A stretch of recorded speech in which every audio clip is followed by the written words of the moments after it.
or not creepy? Somebody reading poetry to you on a first date in front of a big crowd. I don't know. I can't decide. I need more information. I don't think I'd mind it too much if somebody know. read poetry. As long as their poem ended with something like, hey, it's our first date. Let's have good luck. Maybe we can go back to my house and I guess I don't even know how you'd end that. Procreate. I guess I don't know what you'd rhyme that. I can't even think of what you'd rhyme that with at all. But that's what happened on Lily's first date with a guy named Jamie. Apparently, she read him poetry on their first date. Lily, how are you? Well, I was fine until, you guys started calling it creepy that I... Correction, Lily. Nobody called it creepy. We said we can't tell if it's creepy. Yeah. We need to hear what happened. I didn't even know that was an option. We need to hear what happened first, and then we can make the judgment on if it's creepy or not. Tell us a little bit about your first date.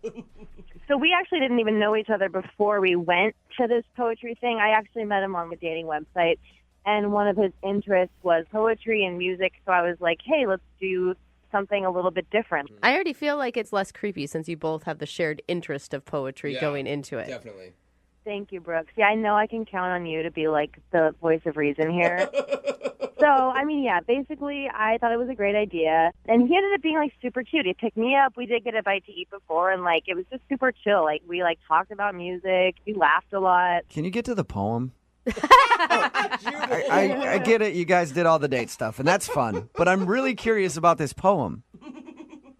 Basically, the poem was just, kind of the story of how we met. And also, I did, a little bit of Google research about, his family and stuff. So I could, surprise him, oh, look how much I know about your family and, your old childhood pets and stuff like that. So I added that in just to be, that's a little. You found out about his childhood pets and everything before you wrote. Well, there were pictures online, just different, something about a golden retriever, that you had when you were a kid. It was cute. It wasn't creepy at all. So when did you read this poem to him? I guess that's what I'm confused about.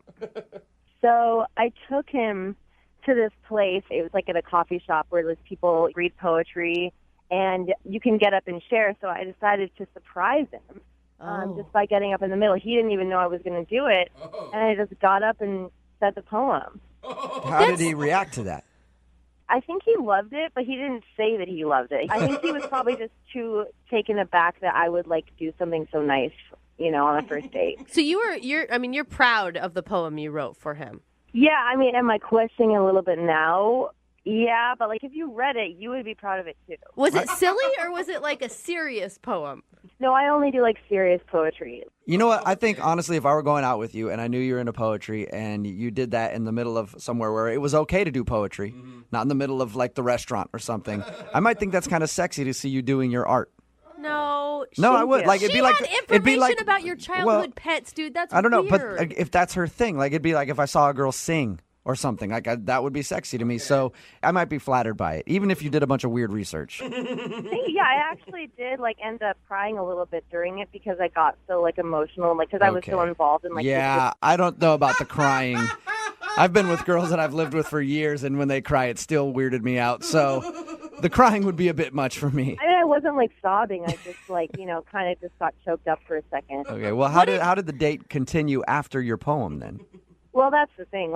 I asked him if his roommate was home, just because, not because I wanted to hook up, but I just wanted to know if he wanted to keep hanging out, have a couple beers at his house or something. And he was like, yeah, my roommate's home.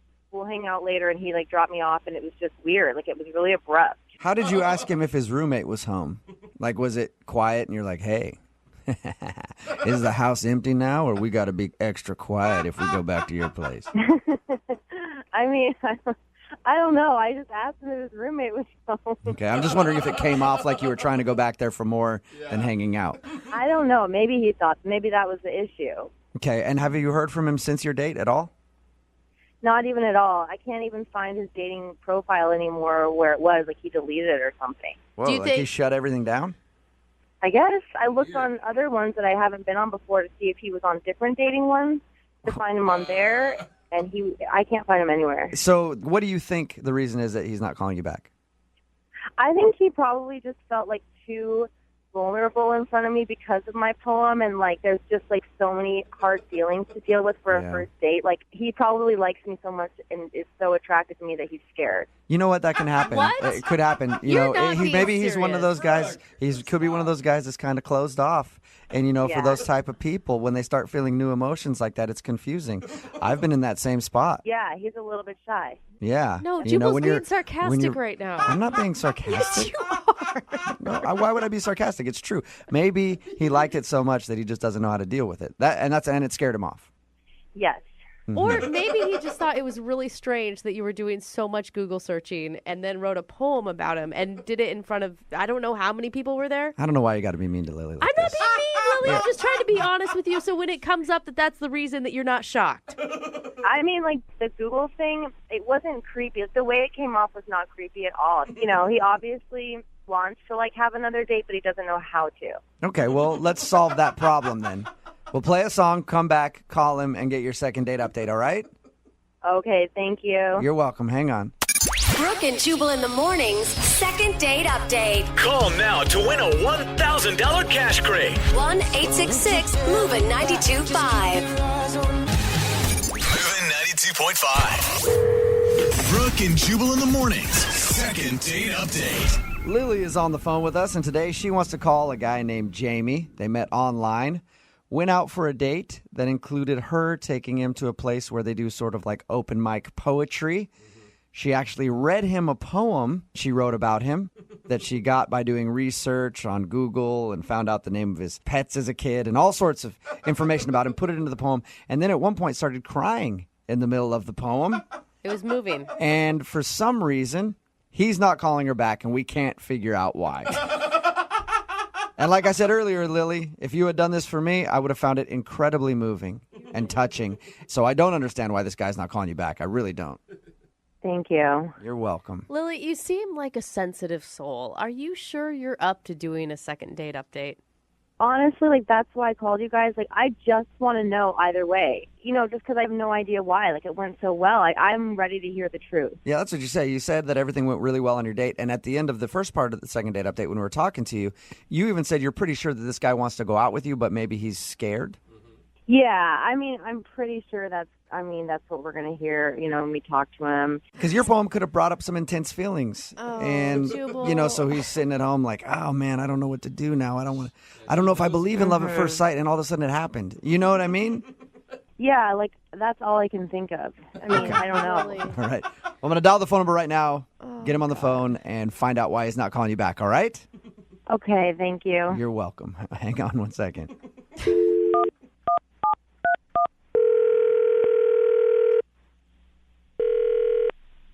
Hello. Hi, can I speak to Jamie, please? Yeah, this is. Hey, Jamie, how are you? This is Jubal from Brooke and Jubal in the Morning. I'm sorry, who? Jubal from Brooke and Jubal in the Morning, the radio show. Okay. Any idea why I might be calling you? I haven't a clue. Well, I'm calling you because one of our listeners actually sent us an email about you and asked if I could get you on the phone. Really? Mm-hmm. Her name is Lily. Are you serious? I am 100% serious. She says you guys recently went out on a date.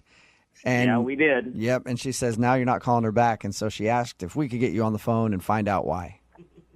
Seriously? Yep. Should she already know why you're not calling her back? I mean, I think that anybody with any type of insight ought to be able to take a hint. To take a hint? Yeah. She told us a little bit about your date, and she thought it went wonderful. Did she? Well, Yes, she did. That's not the words I would use to describe it. It was just weird. She, read this poem to me. Yeah. Hang on, let me go back. We went to a coffee shop. Yeah, where she people told get us, up hey, and- she told us about that. We know that she took you there and read a poem to you. Okay, well, did she tell you about the poem? I mean, that the poem was all about me and my family, and she even threw in some stuff about my childhood pets and things like that. I mean, it's like, this was our first date. Yeah. So this isn't anything that we would have had a discussion about prior to this date because we met online, and none of this is in my profile. So she had to have, I don't know how she got this information. You know how she got it? She Googled it, and she said she thought you were moved by it and you liked it. I mean, if she told you that she wrote this poem and that she did all this research about me, I don't understand why you're calling me to ask me why I'm not calling her back. That's Well, a very good point. I thought maybe there'd be another reason. No, you did not. There was not Do a I moment. need another reason? No. Not necessarily. I mean, if you didn't like her poem. She probably didn't even tell you this, but she cried during the poem. No. Cried. No, Jamie, she told us that too. Oh my gosh. Oh, she did told you that, and you still picked up the phone and called me? Yeah, absolutely. I had to find out if that was the reason why. Really? I mean, you couldn't just say, look, Lily, that might be a reason why he might not call you back. I've been with girls that are crazy like that, and all I was thinking was, how in the hell do I get out of here? Why didn't you leave when she was up on stage reading the poem? Like right in the middle of it. I couldn't believe it was happening. I mean, she was reading a poem about me, my family, my body being within her, and it was serious. It wasn't like a joke.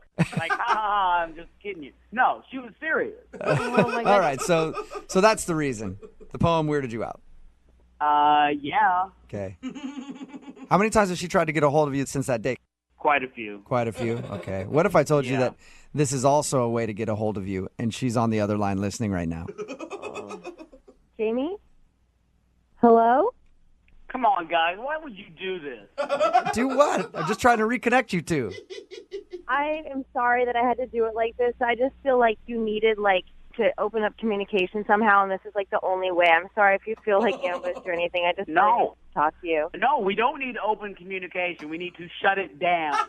And I shut it No, down. you don't have to act like that because we're on the radio and stuff. Just talk to me. It's just me and you right now, okay? I can tell that you're just having trouble processing everything that happened on our first date because it was so much for a first date. You know what I mean? What? I was in shock before. I couldn't believe that you had done this. You obviously were shocked. Who wouldn't be shocked after feeling something that intensely? I was shocked too. But, I'm a more emotionally, mature, I guess. That I have the courage to call you back and talk face to face, and now What? you're retreating from your feelings, obviously. Oh, my God. Do you hear yourself right now? Do you hear yourself? Jamie, the question is do you hear yourself? I'm hearing someone who's very, very scared of whatever this intense thing between us is, and I'm hearing someone who's trying to mask it by being funny. It's not working. I can see you through this. You don't have to shut down, I'm sure that you do with a lot of other girls. No, because this doesn't happen with other girls. This is not normal. This is not how you were acting on the date. I'm sure that, if you can just take a deep breath and we can talk through this and we can try it again. No. Listen, there's probably somebody out there for you. Not me, but probably somebody. They may be on some other planet, but it's not me. Okay? At this point, Oh, Lily. Jamie, I would love to ask if you will go on a second date with Lily and try to explore Oh, your emotions please. just Are you a tad kidding? bit. Okay. You sure, Jamie? No, not at all. I don't know, Lily. It sounds like he's on the fence. Jubal, don't do Doesn't it? that. Yeah, I mean, I feel like he says no to a lot of things right now because he's, too emotionally immature to Yeah. say yes, and it's not me closing a door. You just got to give it time. Give it time. Yeah. Stop doing that. Jamie, you just need time to mature. No, you need to listen to him. Yeah, listen to me, Jamie. No, stop it. Why I are you can't get doing through that? to you. Maybe he can. Yeah, I'm trying for you, Lily. Jubal, you are making this situation 80 times worse right now. What are you Maybe talking we about? should do this just with the three of us because I feel like that's a better dynamic. Yeah. People Jamie, laugh. would you be willing to go out with Lily and me and sit down and talk about your feelings like grown adults? Maybe you two should go out. You know what? Fine then. Lily, would you like to go out with me? No, I mean, honestly, that's so sweet, but I'm not interested in you right now. It's all about Jamie for me. It's all about Jamie. Okay. Oh, my God. Poor Jamie. Brooke and Jubal in the morning.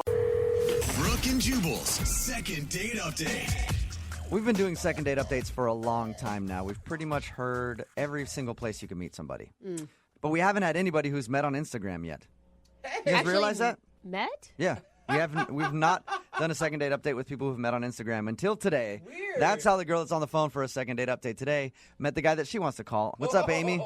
Hi. How you Amy. doing? I'm okay. I'm impressed. How did you even meet a guy on Instagram? It's pretty easy. Yeah, I've met girls. I feel like a lot of people meet guys on Instagram. Okay, I should rephrase that. How did you meet a guy that wasn't creepy on Instagram? There you go. That's a better way to say it. Okay. That's fair. I've gone out with some creepy guys on Instagram. So how did you meet this dude? Did he just hit you up one day and was like, hey, nice pics? No, he started following me on Instagram, and I had been, like, on his Instagram, like, liking his photos, but I wasn't following him yet. So then he started following me, and he would, like, comment on my stuff, and he was, I don't know, he seemed really, like, funny. Like, the kinds of comments that he would make, they were really, really clever. And he has the most beautiful eyes I've ever seen, ever. Can I ask, did you run in the same circles? Do you have friends of friends, or is this a complete stranger?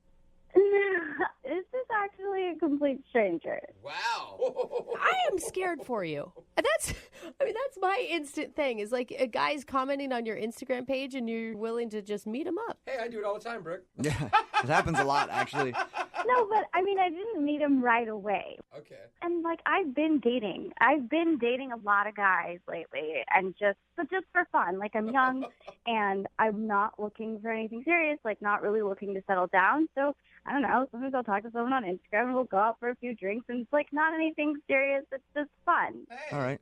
So tell us about your date with Rick then. Well, oh God, see, that changed things. So Rick and I, like, we had talked for like a week or so before we met. So he seemed normal. I knew he seemed normal and super awesome. So we went and we grabbed drinks at a bar. And when we met, like, he gave me a really big hug, and I felt super comfortable with him from the very beginning. Like, you know, and you were talking about creepy, creepy people off of Instagram. Like, I have met some creepy people off of Instagram, but it wasn't like that with him. It felt like so easy and so good. I don't know. Yeah. Your email does say that you don't remember too much of your date, though. Oh, no. Then it goes to that. Oh, God. Well, What happened there? well, okay, usually when I go out, I have a couple of Cosmos. That's normal. So I did that, but I might have had an extra Cosmo, and I might have had a couple of other drinks as well. It happens to the best of us. You get excited. You're all amped up for meeting this cute guy, Yeah, and then feeling suddenly you're blacked out. Well, I never blacked out, Oh, but that's good. but something kind of happened that was kind of weird. I don't remember all of it. So we had the drinks. We went back to my place, and Rick came with me to my place. Oh. I remember that we got in like a fight about something. Like, we were arguing about something. Oh, one of those nights. Oh, my gosh. I know, and I was like really emotional, and he was really upset, and he ended up leaving. But no. I was kind of drunk, so I don't know what happened. Like, I don't know if I did something wrong Or if he did. Is that the last thing you've heard from him? Yeah. Did you text him and try to ask what happened? Yes, of course. Like, I woke up in the morning and I remembered that, like what I just told you, and I'm like, oh my God, what happened? So yeah, I tried to text him, and he's not answering anything. Like, he won't talk to me online anymore. He's just kind of disappeared. So I don't know what happened. And you don't remember at all what the fight was about? No, like, not at all. I just remember the part where I was really emotional and he was really upset, and then he left. Oh, no. Okay. Oh, my gosh. And I don't know why. And I'm like, I just feel like I finally met a really good guy that I'm like, oh wait, actually, maybe I could be in a relationship. And then I just like went and screwed it up somehow. Oh, I'm no. sure. Well, you guys already got your first fight out of the way, which is nice. I was going to say, it sounds like they're in a relationship already. All right, well, we'll play a song, come back, call him, and get your second date update, okay? Okay. All right, hang on. Nobody wants to go out on a first date and get along the whole time Yeah, how and have boring. chemistry or whatever. Yeah, you do. That's boring, right? That's old school dating. It's all about arguing now. A good first date should include at least one argument and an emotional breakdown, which is why Amy's on the phone, because she had a fabulous date with a guy named Rick. She actually doesn't remember a lot of the evening, but she does remember that they got in an argument at one point. Yeah. She was emotional. He left her place, and they haven't talked since. Amy, why do you want to call him if you guys got in an argument? Yeah. Because, like, up until we got in the argument, we were having a really good time. And, sorry, what was the question again? My question was, why do you want to call him if you guys got in a fight on your first date?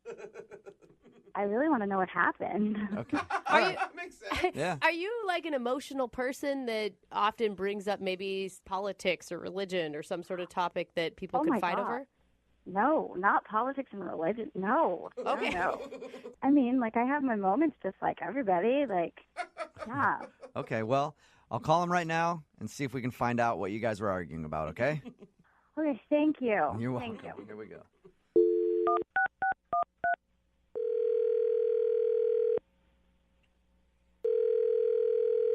Hello? Hi, is Rick there? Yeah, this is Rick. Rick, how are you, man? My name is Jubal. I host the morning show, Brooke and Jubal in the Morning. Okay, are you serious? Yeah, man. How are you? I'm good. What's up? Well, I'm calling you today because I wanted to speak with you about a date you went on. A date I went on? Mm-hmm. What are you talking about? I'm talking about a girl named Amy that you met off of Instagram. Amy? Yeah. We do a segment on our show called the Second Date Update. Basically, it's where if you go out on a date with somebody and then end up not calling them after, they email us to see if we can get you on the phone and ask what happened. Oh, my God. So Amy has been trying to get a hold of you, but you're not returning any of her phone calls or text messages, so she asked if we could get you on the phone and ask what happened. Are you serious? Yeah, I am. You really want to know how my day went? I do. Even more than me, Amy wants to know because she says she can't really remember the last part of it. Yeah, well. She did tell us a little bit about the date and said you guys were arguing at some point, which is a great way to end a date, by the way. I thought it sounded really romantic. Lasting impressions. Yeah, it definitely was not romantic. So what was it? What were you guys arguing about? Do you remember? Yeah, I remember. I don't know if it's okay to talk about it on the radio. Like, I don't know if she would be cool with that or... Well, she kind of has no choice because she agreed to do the Second Date Update, so she wants to know. All right. So I went over to her place, and we were making out in her bathroom. And, your bathroom? That's... Yeah, in her bathroom. Okay. Just kind of like where we ended up. And Okay. things were getting hot and heavy, and, at one point my shirt came off. And then she just kind of turned and she looked at the mirror, and she started, like, freaking out. And she looks at herself, and she's like, oh, my God, I look so ugly. Weird. That's so sad. Yeah, and I was like, no, you don't, not at all. And she didn't, right? Like, she's gorgeous. Okay. So I was like, no, you don't, right? And I'm trying to, like, make her feel better. And she's like, no, I do. And she's, like, working herself up. And I'm feeling really weird because my shirt's off, right? And then as I'm trying to, like, calm her down, she starts to, like, argue with me. Are like arguing over whether or not she looks pretty? Yeah, kind of. She's like, no, you don't know what you're talking about. Like, you're lying to me. And I'm like, no, I'm not. Like, you look fine. You look great. You look beautiful. You're like, I was just in here with my shirt off making out with you because I think that you're attractive. Right. And eventually, this kind of, like, half fight turns into, like, a whole fight. Oh, no. Like, she actually was getting aggressive with you because you were telling her that she's, she like, looked getting good. mad at me for calling her pretty. You know what I mean? Okay. Did you think at first she was just fishing for compliments and then it took a weird turn? Yeah, I mean, kind of. I thought that, because, like, sometimes girls get down on themselves, but, like, this was way beyond anything that I've ever seen before. She was just out of control. And so finally she's just like, you know what? Like, get out. What? Oh, my God. Yeah. She kicked you out for calling her pretty is what you're saying. Right. And she kicked me out of her bathroom. And she locks the door behind her. Oh. But my shirt and my wallet were still inside the bathroom. Oh, yeah. Oh. So she's in there freaking out. So would you? She's Did you? like going ballistic, and she's like sobbing in there, and I'm like, "Can I get my shirt back, please?" Oh, I just want to give her a hug. How long did it take till you got your shirt back? I didn't get my shirt back. Oh. She What? just opened up the door at one point and then threw my wallet at me and told me to get the out. And I just ran home topless. That sucks. God. Fucking shame. All right, well, that was an interesting evening for you. Any chance you'd ever talk to her again, ever? I don't think so. I mean, it was just a little too crazy for me. Oh, that's unfortunate because she's actually on the phone listening to this conversation. What? Yeah, Amy, are you there? Oh my God. I don't remember that like at all. Oh, Amy. Did that seriously happen? Did I seriously cry and then kick you out of my apartment? You've been listening the whole time that I was talking? Yeah, and I like don't remember any of that. Like, are you serious? Did I Oh, my kick you God. out like that? Yeah, you did all of that. It was. You don't remember anything? No. Oh my God, that's so funny. Wait, Amy, you think that's funny? You're not mortified by that? No, it's like kind of hilarious. Like, did you hear that story? That's so funny. So it doesn't bother you that you were freaking out because apparently you didn't think you looked good that night and he thought you were pretty and that pissed you off. I mean, you know, I think I was just like having a moment, I guess. Like, sometimes I have a moment. Like, it's totally me to just like have a moment, but then it's fine. Like, you didn't have to leave. You didn't have to leave. I would've gotten What do you mean I over didn't it. have to leave? You threw my wallet at me and then you told me to get the out. Like, you said those words. Oh my God, I was drunk. We were having fun. Oh my God. I don't know, Amy. I wasn't having fun. Yeah, if I was at your place and you threw something at me and said "get the f out," I would think that I would have to leave at that point, or I would be in trouble with the law. Yeah. I don't know. Okay, wait, but Rick, did you like get a video of this at least? Oh my gosh, Amy. Did I get a video? No, I didn't get a video. Are you serious? You psycho? What? Why not? I could have totally posted that on Instagram. It would have gotten so many likes. You Oh would my actually gosh, Amy, this is Craziest thing I've ever heard. you'd actually post a video of you having this freak out online, Amy. Why not? I mean, like, obviously, right now, I think I'm pretty. It's fine. Everybody has a meltdown every once in a while. I'm just like, you know what? Like, if you can't handle me at my worst, you don't deserve me at my best. So it's okay for people to see me like that. It's fine. Oh. It's funny. Amy, I gotta say, when Rick was telling this story, I was feeling so bad for you, and I thought we were gonna talk to this like horribly like lacking self-confident woman that was crying on the other end of the line, and you were handling this way differently than I thought you would. I don't know. You know, it's just life. It's just life. And, like, happens sometimes, right? And, like, I don't know. I just still can't believe you didn't take a video. Take a video next time. Yeah, seriously. be your The next time you're having a meltdown like that, you need to make sure somebody is there to videotape it at all times, Amy. Oh, Amy, you're Well, then, would killing you guys me. like to go out on a second date? Rick, I will pay for a second date. No, hell no. You might get a viral video out of the deal. Dude. This has not happened to me on a regular basis. Like, girls that I'm with don't have freakouts and then kick me out of their place and then steal my shirt. Well, it sounds to me like you're not really living. I just feel like everybody has these types of moments, okay? And, like, I know that was probably a little much, but, like, if you knew me better, you would know that even though I was freaking out and I told you to leave, I wasn't really serious. I didn't really mean it. Like, I know that. And just because that happened, I don't think that it means you shouldn't go out with me. Like, you should still go out with me. I'm really fun. And, like, we could obviously have really great stories. See? Like, come on. You know what? Fine, as long as I can end this conversation right now, as long as we can finish this up. So if we can finish the phone call here, you'll go out with her again. No, I'm not going to go out with her. Are you crazy? So which one is it? You're confusing me. I can't tell when you're serious and when you're not serious. You're harder to read than she is. I want to end this conversation. I don't ever want to see her again. I'm fine. Thank you, Amy. You seem like a lovely girl. You're really, really hot, but you are crazy. Brooke and Jubal in the morning. The text in at 78592 says, that sounds a lot like my last date. It's Brooke and Jubal in the morning, talking about today's second date update. If you missed it, Amy wanted to call this dude named Rick. She didn't really remember much about her date because they were drinking a lot, but she did remember that they got into a big argument.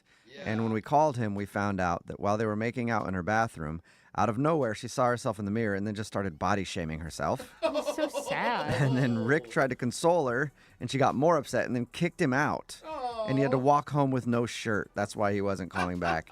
Amy didn't even remember anything about it. She just remembered them arguing and wondered why. And she thought the story sounded hilarious. That, I think, was the most shocking part of it all. Yeah. She was... Well, she took it well. She did, yeah. That is funny. Rick didn't take it well, though, because he had to walk home with no shirt on. He thought maybe she's a little crazy. Yeah. And weird. No second date. Remember, Small red flag. if you want to do a second date update, all you have to do is email the show, and we will call the person who didn't call you back. Brooke and Jubal's second date update. A listener named Tiffany is on the phone for a second date update today, and her email was interesting. She said she wanted us to call this dude back, and she described him as boring. What? So Okay. I don't know why she wants a second date, but I guess we'll find out. Okay. Tiffany, how are you? Hey, I'm good. So, how about this boring guy? What's his name? Well, Mike's his name, but I didn't mean like boring. You know, like cute boring, like a little old-fashioned, a little quiet. Cute boring. I'm Okay. actually hearing stable is what I'm hearing. Is that what you mean, Tiffany? Well, he was very different than any other guy I've gone out with, so maybe, I don't know. Okay. I don't know what stable looks like, but Yeah. it sounds fun. All right. So, where did you meet Mr. Boring? I met Mike at a networking event. Oh, that Okay. is boring. Good point. Did he approach you or you him? It was a big gathering at a hotel, and I honestly don't even remember if he introduced himself first or I did. Okay. So, it's kind of one of those things where everybody's talking to everybody. Exactly. So, what set him apart from the crowd? The fact that he was more boring than everybody else? Right. Like, what made you notice him? Well, I mean, he's good looking, but he also just had like a different vibe, like confident, kind of focused on his career, you know, not like other guys that I've dated, you know, who are just like, for lack of a better word, gamer boys, you know? Right. Oh, Okay. Right. So he sounds sexy, if you ask me. Yeah, I mean, I definitely thought he's good looking. I mean, obviously I was interested. We exchanged numbers. And did he know that it was, I mean, since you're at a networking event, like it may have gotten lost in translation that you liked him in a different way. Well, I mean, we texted and called a bit before the date, and like there was some pretty obvious flirting going on. Okay. So, you think that he realized that you weren't trying to get together to talk about real estate or something? Yeah, I mean, unless he's very thick. Okay. So, what'd you guys do when you actually went out? Well, we met at a park. That's Okay. random. Boring. Wow. For sure. Why a park? He actually had lunch reservations that he had made, but I didn't know about that. And I had just been to brunch with my friends, you know, having some mimosas. Oh. So we ended up walking around instead because I had just eaten. Oh, okay. That's kind of a letdown, honestly, if I'm him and I'm like, I plan for lunch and then you show up, you're like, I already ate. Let's do something else. Well, you know, he didn't tell me, and he was actually really cool about it. He just like grabbed something in a coffee shop. We walked around. It was really nice, actually. You know, we like went into an art studio, some little boutiques, and this super cute old bookstore. That sounds fun. Yeah. Still sounds boring. though. Yeah, it sounds super boring to me. I'm sorry. I mean, it was a Of little course. boring, but it was like him boring. You know, it's like the old bookstore. It was like him. You know, it's cute. You know, it's quaint. Smells like leather. Old people. Yeah. I love it. Did you guys I like have, your like, what was description. a big moment where you connected? Well, we have a lot in common. We joked and stuff, and I'm a little embarrassed to tell you this, but I did actually try to kiss him at the bookstore, Mhm. and he said no. Oh, no. But he said it was because like other people were watching, and he felt awkward about people watching him. Whoa, but Okay, still so he- saying no Yeah. is... Yikes. He turned know. down your kiss. That's I don't bad. know. I think that's kind of understandable. Like, it's broad daylight. You're sober in a bookstore. Come like, on. I'm not making out with people in that situation either. Well, he was sober. I was mostly sober. Oh, yeah, that's okay, right. so you were kind of drunk. So maybe that was it. Maybe the kiss you were going in for wasn't like a normal peck on the lips. Yeah. You were like kind of drunk and like, let's get down right here Get in the over bookstore. here. I don't know. I thought I had it pretty well under control, but I could be wrong. Okay. So did you guys end up kissing later on? We didn't. We got to a point where he said he had to go. He said he had dinner with his mom. And, I made a cute joke about it. Like, wow, it's kind of fast for me to be meeting your mom already. And he laughed. He thought it was funny. So I thought that was good. So we definitely ended on, a good note. Okay. So what's happened since? Since I've texted him a few times and haven't heard back. Okay. So what do you think could have happened? I don't know. The only thing I can think is that, maybe I was a little tipsier than I thought I was, and he noticed it, and that was a bit of a turnoff. Okay. So I felt like he was, walking his drunk friend around town for a little while. Listen, it's not like he was force-feeding me water and bread or something. Okay, that's good. Yeah. You were, totally hammered at least. But, yeah, that's the only thing I can really think of. Otherwise, it seemed like we had a good time. Okay. All right, well, we'll play a song and then come back and call him and get your second date update, all right? Awesome. Thank you. Hang on. Moving 92.5. Brooke and Jubal in the mornings. Second date update. Right in the middle of a second date update, and if you're just joining us, Tiffany is on the phone. And there were a lot of but not that's on Tiffany's first date with a dude named Mike. She showed up drunk, but not that drunk. He was boring, but not that boring. True. The date was good, but not that good. I don't think. Anyway, if you're just joining us, Tiffany went out with a dude named Mike. She met him at a mixer, and then they went out for a date. He actually made lunch reservations, but she had gone to brunch with her friends before that, so she'd already eaten, was kind of tipsy.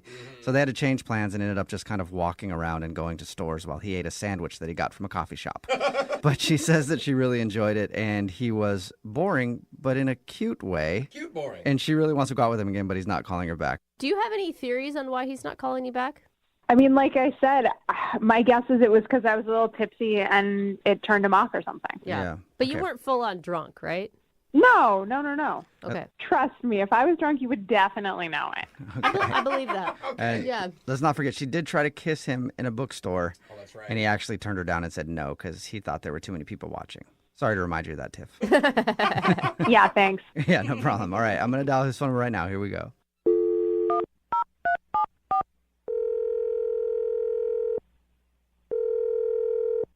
Hello, Hi, may I speak to Mike, please? this is he. Mike, how are you, man? This is Jubal from Brooke and Jubal in the Morning. I'm good. Where are you calling from again?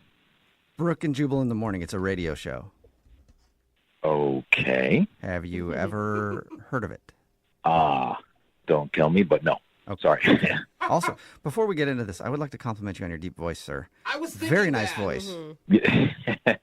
Thank you very much. Yeah, We're no in problem. a voice industry. Yeah. It's very satisfactory, though. Yeah. Satisfying is what I mean. It's very There you go. satisfying. Okay. Did I win something? No, I'm calling you today, Mike, because we do a segment on this show called the Second Date Update. That's where if you go out on a date with somebody and then end up not calling them back after, they can email us to get you on the phone to try to figure out what happened. Okay. Yeah, have you gone out on a date with anybody that you can think of that might want to call you, like that you haven't been getting back to? Now that I think of it, potentially, is this, oh my God, Tiffany? Yes, Congratulations, you got it right. Oh, God. Yeah. Sounds like you've been trying to forget Tiffany. Tiffany emailed us and told us a little bit about your date. She also right. said that you're not texting or calling her back, and she wants to know why. Well, I mean, is this on the radio? It will be, yeah. Why? Are you going to say something inappropriate or mean? Like, it sounds No, like your date was pretty tame. Yeah, no, it was tame. I mean, the whole thing was kind of weird in that I didn't realize it at first when I had met her, but there's like a big age difference. What's the age difference? Well, when I had first met her, I thought she was older. Okay. I mean, she looks like she's in her mid-30s, actually, but... What? Hello? Yeah, so keep going. But how old is she? I think she's like 26. She's in her mid-20s, which would make me like almost 30 years older than her. Whoa. Oh, wow. Holy hell, that's Yeah. a big age difference. You Yeah. have a deep voice, an old man voice. And that's why you do lunch and not brunch. That makes sense now. You know, that's why most of my dates are over the phone, I guess. I mean, I give good phone. Okay. Yeah. What? I don't even get that. It's a good, dad though. It's joke good, though, or man. something. Yeah. I don't know. Okay, so Yeah. you thought she was in her 30s, but she's in her 20s. Correct. Okay. Okay. And did you bring that up at all, or did you just kind of dismiss it as like, let's just get through this and I'll be done with it? I just kind of knew it just wasn't worth getting into. I mean, she's very nice.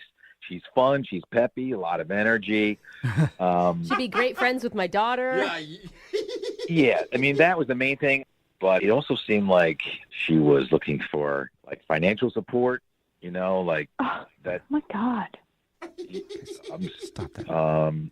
That was yeah, me. Sorry. No, don't worry about it. Why did you think that? Did she know that you were so much older? Well, I don't know what she thought I was, but I mean, I mentioned that I was retiring, and she actually got excited. She got excited about you retiring, so she definitely, Yeah, like, she's like, so where would you take me? You know, like that kind of thing. Okay. You know, so I just it kind of seemed like it wasn't really going all for the right reasons kind of thing, so. So you think she was just looking for a sugar daddy? Yeah, I mean, that's kind of what it seemed like. Okay. Okay, do I get to talk now? Do I get to chime in? I think you've been trying. Yeah. Hello? Hey, Mike. Yeah. Yeah, I need to let you know that Tiffany's on the other line and wants to talk to you. What? She's been listening to the whole thing. She's been trying to chime in, too. Tiffany, you're not doing very good at being quiet. I'm sorry, but come on. He thought I was in my mid-30s? What? How? Look, Tiffany, I don't know if it was the lighting in the conference room or what, but, I mean, you're very attractive. Don't get me wrong. Yeah, attractive for an older lady, I guess. Oh, my God. Tiffany, is that the that point bad. you're really upset about? Shouldn't you be more upset about him thinking you want a sugar daddy? And 30s is young. Listen, maybe he misinterpreted what I was saying. I was just talking about how, it's challenging that, my parents aren't helping me anymore. I'm just, transitioning out of that and that sort of stuff. Well, no, I mean, you mentioned that your dad cut you off, you couldn't pay rent, and I don't know, it just kind of seemed like you were looking at me for the money kind of thing. So what, you think I'm some kind of gold digger? That's what you think? Well, no, I'm just wondering, I mean, what would a beautiful 26-year-old like you be interested in a guy like me for? Maybe it's because, Mike, I'm sick of messing with the immature man boys that are my own age, and I'm interested in trying it out with someone who has some more maturity. Yeah, someone of retirement age. Tiffany, I appreciate that, but I'm a lot older than you. Mike, stop being so hard on yourself. You are not that old. I don't think he's making it sound like a negative thing. It's just a fact. Right. It's just a fact. I am that old, Tiffany. No, I mean, you're useful, you're young at heart, you joke, no one would look at you and think you're your age. No, Tiffany, I think that people would just look at me and know that I'm that age. And I'm fine with it. I'm totally fine with it. I mean, how weird would it be for my family, my friends, your family? I mean, right. I don't know. Mike, age is just a number. It's 21st century. That's not what's important to me. Well, I've accepted my age, and I think that you might have to do. Well, you know what? You shouldn't. Like, you're young. It's not like you have one foot in the grave, Mike. Why are you talking like this? You shouldn't accept your age. Don't accept your age, Mike. I mean, I used to think that way as well. I mean, I don't anymore. I don't have to anymore. I'm fine with where I am. But you kept mentioning money and vacations and paying for stuff, and I'm not supposed to have to pay your rent, That's just like normal boyfriend stuff. No, it's not. I don't think paying your rent is normal boyfriend stuff. Tiffany, that's normal life stuff that you do for yourself. Wow. I mean, my last boyfriend helped me with the rent. How much older was he? Like, at my age, like 2 years older. Oh, okay. Let me ask you a question. What if I couldn't afford to pay the rent for you? I mean, let's just suppose, What do you mean? Like, that's not the situation. What if I made $40,000 a year and I couldn't pay for your rent? What would I mean? But you don't make $40,000 a year. That's not the point. I'm saying, would you still like me if I wasn't able to do that? Really? Listen, that's not the situation. So, I don't know why we're talking in hypotheticals. Oh my God, Oh my Tiffany! Guys, this has been fun. All right, well, hold up. Don't go just yet, man. Give me 1 second. Give me 1 second, Mike. Would you like to go out on a second date with Tiffany? We'll pay for it. Listen, best of luck. I wish you the best. You're a great girl, but I'm gonna decline. Well, Mike, I thought that, you were, a more open person than that. I thought that, I gave you the benefit of the doubt, being a little boring and whatnot. I thought, just in time, maybe you'd open up. It's a generational thing. Maybe it's a generational thing, being boring. And that's just really disappointing. So I guess I read you wrong. I understand. All right. Thank you, Mike. Tiffany, I'm sorry you didn't get a second date. Well, you know what? If anyone knows anyone who's quote-unquote age-appropriate and not a gamer man boy, Right. let me know. Someone more your age? Someone in their 30s? I'm not in my 30s. Brooke and Jubal in the morning. Brooke and Jubal's second date update. One of the secrets in dating is if you have a bad date, never accept blame for anything. Any good relationship expert will tell you always pass the blame, never accept responsibility for your own actions. God, you can blame the food, you can blame the weather, you could do what Victor, who's on the phone for a second date update, did, and you can blame your boss for ruining your date. All sorts of people that you can blame for screwing up your date. What's up, Victor? How are you? Hey, guys. I'm good. How are you? Victor, Pretty good. why are you playing the blame game, man? Well, I take responsibility for a couple of things, but, I feel like I did everything right as much as I could have, given the circumstances. Really? Tell us before you get into your actual date. Tell us about the girl you want to call today. What's her name? Her name's Zoe. Zoe. All right. And where did you meet Zoe? We met through a friend of a friend. Okay, that's exciting. How did you feel when you first saw her? I mean, she was super cute. Just kind of radiated a little bit. I was pretty impressed. She looked a lot better in person than she did in the picture, and so That's always a bonus, and I hope you told her that. I hope you told her that she looks better in person than she does in pictures, and tell her to stop taking pictures. I couldn't tell her that. I didn't tell her that. I just, after a few seconds of meeting her, I had to actually excuse myself. Really? Oh, really? Why? And that's kind of where my boss comes in. He had kept me about 10 to 15 minutes later than I had expected, so I was late for the date. So in order to get there, I had to run, and in doing so, worked up a bit of a sweat, and kind of got a little bit of a stank to me by the time I actually got to the restaurant. So wait, did you sit down and then realize your own smell and then have to excuse yourself? No, I mean, I could, as soon as I closed the door to the restaurant, when you're you kind of go from inside to outside, and all of a sudden just you could tell. You wafted. It was a wafting smell. Yeah, exactly. It's like a stink pocket. So is that why you think she's not calling you back, because she noticed the funk coming from you? I don't know that she noticed the funk. I went over to the table and just said, "Hey, I'm here. I'm sorry. I just got to go run and hit the bathroom real quick." And when I did, all I had on me was a little bit of cologne, like a little sampler. Mm-hmm. So I just kind of doused myself in it, just to kind of at least mask the smell. I know, but it was all I could do. Great idea. Using cologne to cover up body odor never goes wrong. Everyone knows that is the worst possible move. Obviously, you take a sink shower at the bathroom. That's what you should have done. You got towels there. You just get it wet. You get your armpits drenched down. You take care of business. You should have been with me. There's no real handbook on this. I didn't know that. Well, I am an expert on body odor, so... Yeah. You have come to the foremost expert in the world on body odor, Brooke. So you didn't do that. You doused yourself in cologne. Do you think she noticed? Well, I was hoping she wouldn't. But when we got the appetizer, she definitely called the waiter back over and was like, "I think there's something very pungent about this," as in not in a good way. She thought it was the food. Well, she thought I definitely steered her in that direction as well. I encouraged that a little bit. What's the expiration date on these cheese sticks? Because it smells like they've turned a bit. Yeah, I mean, I had no idea what to do, so I kind of demanded that the waiter just take the appetizer away. And Oh my gosh, that's so awkward. yeah, no, it was awkward. But I'm not going to be, the guy that's like, "Yeah, no, it's me. It's my stinky armpits. Don't worry about it."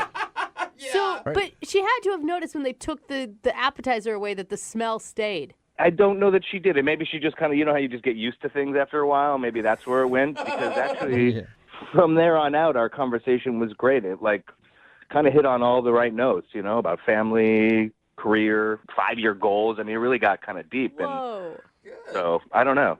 You had a good conversation despite being late and then smelling like poo. Yeah, pretty much. So don't tell me that you gave her a hug at the end of the night. Actually, I did. Oh! That is a terrible idea. Oh, no. Yeah, why? Well, it was kind of like a surprise hug, though. I mean, she was like leaving the restaurant, and I kind of just came up behind her and like just quickly like just wrapped my arms around her. Ew. That sounds Surprise! No. worse than hugging her with body odor. It's So now you got a creepy, stinky hug, is what she Yeah. got. From behind.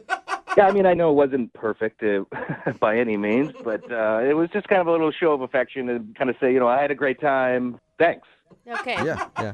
Use your words next time. Would be my advice. Well, I'm trying to use my words now, but she's not answering my phone calls, and hopefully you guys can help me out with that. Yeah, that is not shocking news to me at all, Yeah. Victor. It sounds like she was really impressed by you. No, I know. Listen, I really like this girl. She's like one of the most like normal people I've gone out with in a long time, and those two things. It's funny and stuff, but it's like, look, I can always be on time. I can always take a shower. Those things I can change. I just need a redo here. I really do. Okay. Okay, well, we'll try to get you your redo. We'll play a song, come back, and then call her and get your second date update, all right? Thanks, guys. Yeah. Okay, hang on. Moving 92.5. Brooke and Jubal in the mornings. Second date update. If you're just joining us for today's second date update, Victor is on the phone, and today he wants to call a woman named Zoe. And I'm surprised he's not getting a call back because they played the most fun first date game ever. Where's that smell coming from? It's always a fun game to play on a first date. And unfortunately for Victor, that smell was coming from him because he showed up late. He had to actually run there, and by the time he got there, he had body odor, so he excused himself to the bathroom, put on a bunch of cologne, and smelled pungent. He blamed the smell on the appetizer, but I don't know if his date bought it. All right, Victor, you ready to call Zoe and see if it was your funky armpits that did you in? Yeah, I'm all set. And can you promise when you take her out again, no from behind surprise hugs? Like, nobody wants that. It was an awkward moment. Yeah. Forgot to add that along with the smell, when they were walking out of the restaurant, Victor just grabbed her from behind and gave her a hug. And I'm assuming that was not only creepy, but also very smelly, and she realized it wasn't coming from the appetizer. Yeah, well, he didn't try to throw her in the trunk of his car, so she was probably good with it. She's lucky we didn't go to dessert, because that's probably what I would have done. You're sick, Victor. Well, the way this date went for you, it wouldn't surprise me at all. All right. I'm going to dial her phone number right now, see if we can get her on the phone, and find out why she's not calling you back, okay? I really appreciate it, man. Thank you. Thank you. Yep. All right, no problem. Here we go.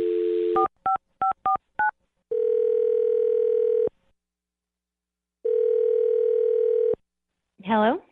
Hi, may I speak to Zoe, please? This is Zoe. Hi, Zoe. How are you? This is Jubal from Brooke and Jubal in the morning. Jubal? Yeah. Wait, what?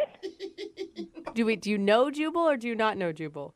I've heard of... Wait, where are you guys from? Brooke and Jubal in the morning. It's a radio program. Some people might call it a showgram. Oh, No, that's it's a- smart. It's a radio show. Wait, am I on the radio? Do you want to be? What? Because we can make that happen because it's a radio Zoe. show, you know? We can make that happen if you want to be. Why are you calling me? Do you want to know why? Yes, that's why she asked, Jubal. Okay, cool. We're calling you because we got an email about you from one of our listeners. Who? Well, his name is Victor, and you guys went out on a date. Oh my God. Yeah. Why would he email a radio station about our date? Well, because we do a segment on our show called the Second Date Update, so Victor is confused why you won't call him back. That's weird. It is. Why? agree. Because it should be obvious why you're not calling him back? Is that why it's weird? I mean, I would have thought so. Really? Odd. No. Just no. You know, Zoe, from Victor's description of the date, he also knows it was kind of weird, but he really liked you and would like a shot at a do-over, but he says he can't get a hold of you. I mean, what's the reason that you don't want to call him back? I mean, we're very different people. I mean, I've been on several, first dates that were a little off, but this one was just like, I can't explain. I don't want to embarrass him or anything, but What? We talked to him already, and there's no way you could embarrass him any more than he's already embarrassed himself Yeah. telling us about the date. So He told Wouldn't us a worry about lot. Okay, well, then you probably already know. I mean, it was kind of inappropriate what happened. Oh my God, it was the hug. It was the weird back hug, wasn't it, at the end? He told us about the surprise hug. He came up from behind. I would have punched him. Awkward. It was awkward, but he didn't seem harmful, so no, I didn't punch him or anything. But that wasn't even the weird part, honestly, not the weirdest part of the date. are you talking about him showing up late and smelling like a used gym towel? No, I mean, I knew something smelled, but I didn't notice him smelling any particular way. Okay, Oh. so what are you talking about then? Because those are two really big red flags that he described to us. Okay, so the conversation, it got pretty in-depth, which is kind of nice on a first date, but I don't know if he was doing it on purpose, but he just got a little too personal with some of his questions. Like what? Oh. Okay, so we talked about goals in life, which I think is pretty important. And he's very much a numbers guy. And he said he wanted to retire early. Mm-hmm. And he asked me, had I ever thought about it? When did I plan to retire? And I said, well, I haven't. I mean, I'm like in my mid-20s. It's just not something I've really thought about. And he gets kind of focused at this point and takes out his laptop at the restaurant to start to see when I can retire. Wait, he's like analyzing her financial situation? Yes. He's like asking me, like, what do I do for a job and how much money do I make? Do I have a 401k and savings and all this? Wow. Wow, that's And a little... It was a little creepy to me. I didn't want to tell him. All of that's kind of personal. And I said, well, I don't really know. And he said, well, just guesstimate. So it's more like he's your financial planner at this point rather than you're on a date with a dude. Right. I'm trying to think about, do I want to, like, give you a kiss at the end of the night? Not when do I want to retire? All right. And it got really weird because I said he asked if my parents were rich. And he said, well, what is their estimated date of death, do you think? Oh, no way. Oh my God. It'd be more Zoe, concerning if you had a date. When we talked to him, he told us that you guys had some really deep conversations. Oh my gosh. Really deep, like too deep. Yeah. He took that as having a deep, meaningful conversation, and you obviously took that as a weirdo who's trying to figure out when you can retire and when your parents are going to die. Yeah. I mean, is this what he does all the time? I don't know. It weirded me out. Yeah. You know what else is weird? He's actually on the phone listening and wants to talk to you right now. What? He's been listening this whole time? Yeah. Zoe, there is nothing wrong with what I did. I was doing you a favor. Oh. Usually I charge like $500 for my services. Oh. But you don't talk about that on a first date. I mean, who brings a laptop to a first date anyway? Look, you were asking me all these questions about money, not what, my life aspirations were, or did I want to have kids one day, all these important things, and it was just numbers. Well, we were going to get to that. I mean, everybody should be educated about their finances. That would have been on our second date. Personal stuff first. I mean, I was really concerned. You didn't seem to have a clue. What? It really wasn't what I was worried about at the time. You can't just go and call her clueless right now. I mean, Well, listen, she had no idea. She had no clue when she wanted to retire. How to retire, what kind of payments to be making in the meantime, how to set herself up. I mean, it was atrocious. maybe she just didn't want to discuss it with you, basically a total stranger. Yeah. On a first date. Yes, thank you, this was Zoe. a date, At a Victor, not a restaurant. meeting set up so you could do her financial plan. Well, I just seemed important, and this is how I showed I care. Oh, okay. What are those, like your 7 love signs or whatever it is to show how you love someone? There's only 5, and I guarantee you that's not one of them. You don't think financial planning is a love language? I don't know. That's I'm not what sure. No, it's not. And why would you ever even ask me when I thought my parents would die? You didn't even ask their names. This is not appropriate. Because I didn't mean that I wanted to know when they were going to. Well, I mean, I did want to know when they were going to die, but not for the creepy reason.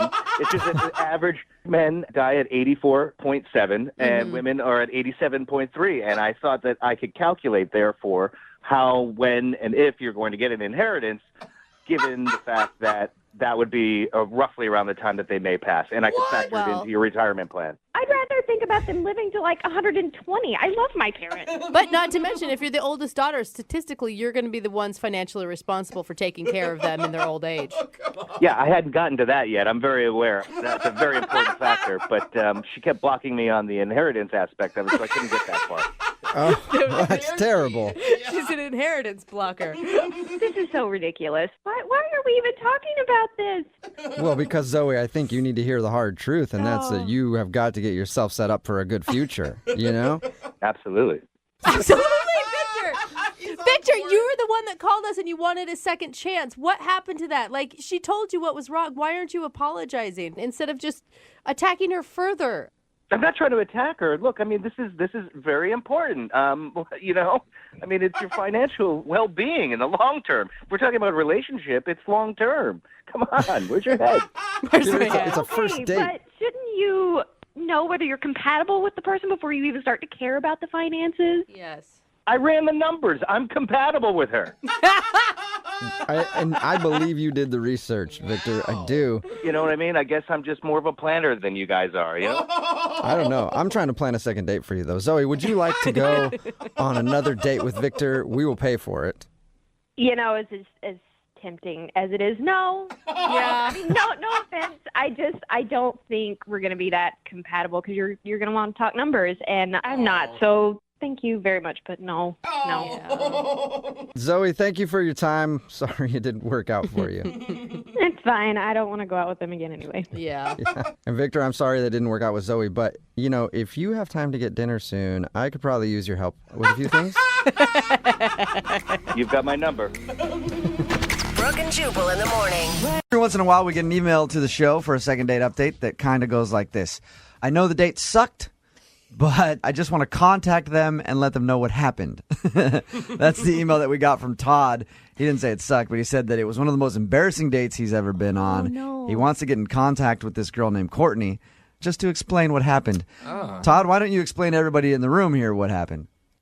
Well, so I met this girl playing softball, like in a league. We do this like underdog sports thing. Yeah. Mm-hmm. And we met and we were talking and like laughing, and I asked her out.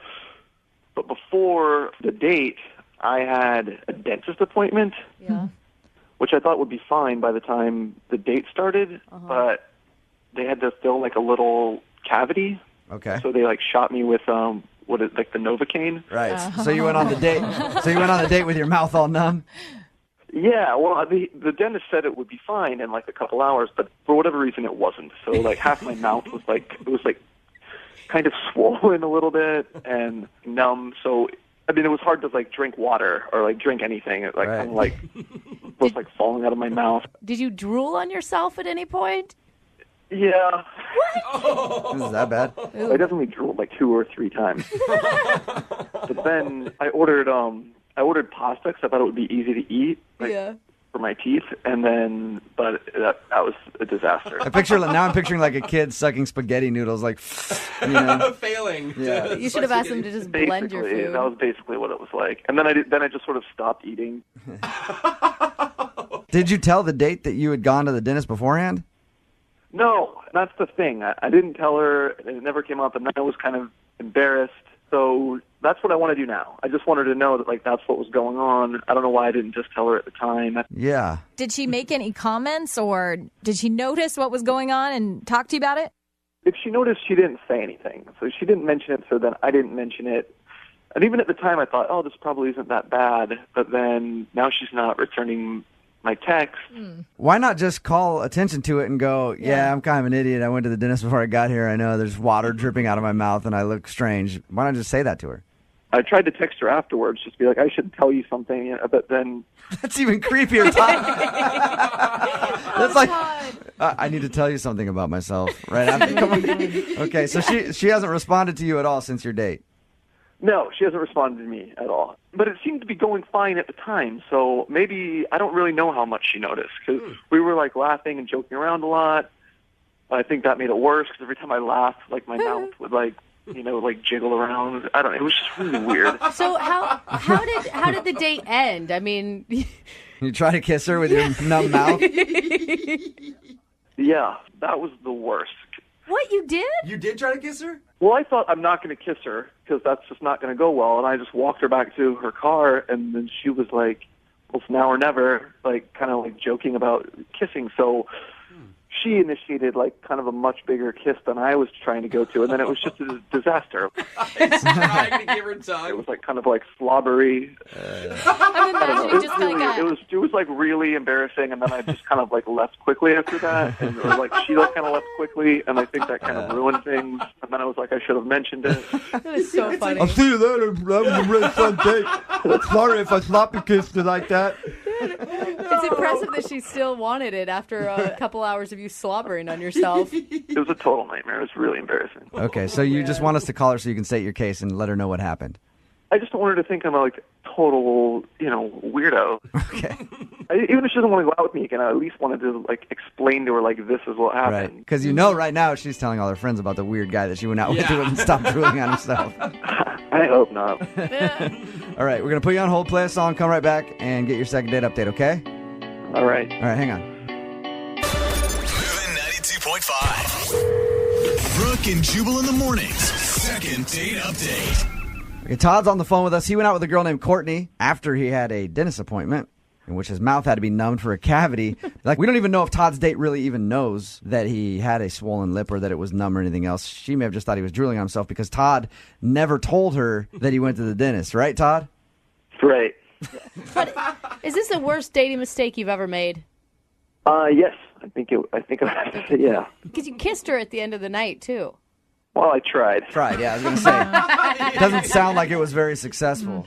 Yeah, it was a nightmare. Yeah. It was a nightmare. It was a nightmare. All right, we're going to call her right now. Get her on the phone. Feel free to jump in whenever you want, okay? All right.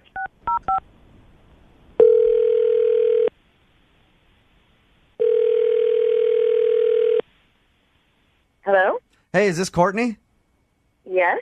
Courtney, how are you? This is Jubal from Brooke and Jubal in the morning. I'm moving 92.5. Okay. How's it going? Fine. This is really you? Yeah. Why do you act so surprised? I call you all the time, Courtney.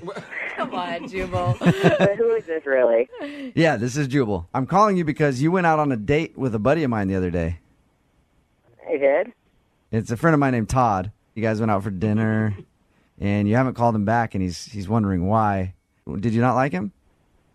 Wait, you're calling for him because you want to know how the date went? Mm-hmm.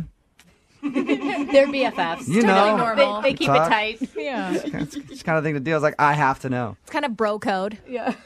Okay. You want to know how the date went, really? Yeah. Okay. At the beginning, it was really good. Like, he's funny, and we had a lot in common, and he's making me laugh, and I don't know, like, as it went on, I just started noticing that he was a little, I don't know, something was off. Okay. And I don't know if it's that he's a lightweight or what, because it felt like he got drunk too fast. Like, he was, like, slurring his words, and he was kind of like a messy eater. Really? Yeah, and I was kind of, like, a little sad, because I liked him at the beginning, and, like, I thought he was really funny, but I'm like, God, this guy's kind of a mess.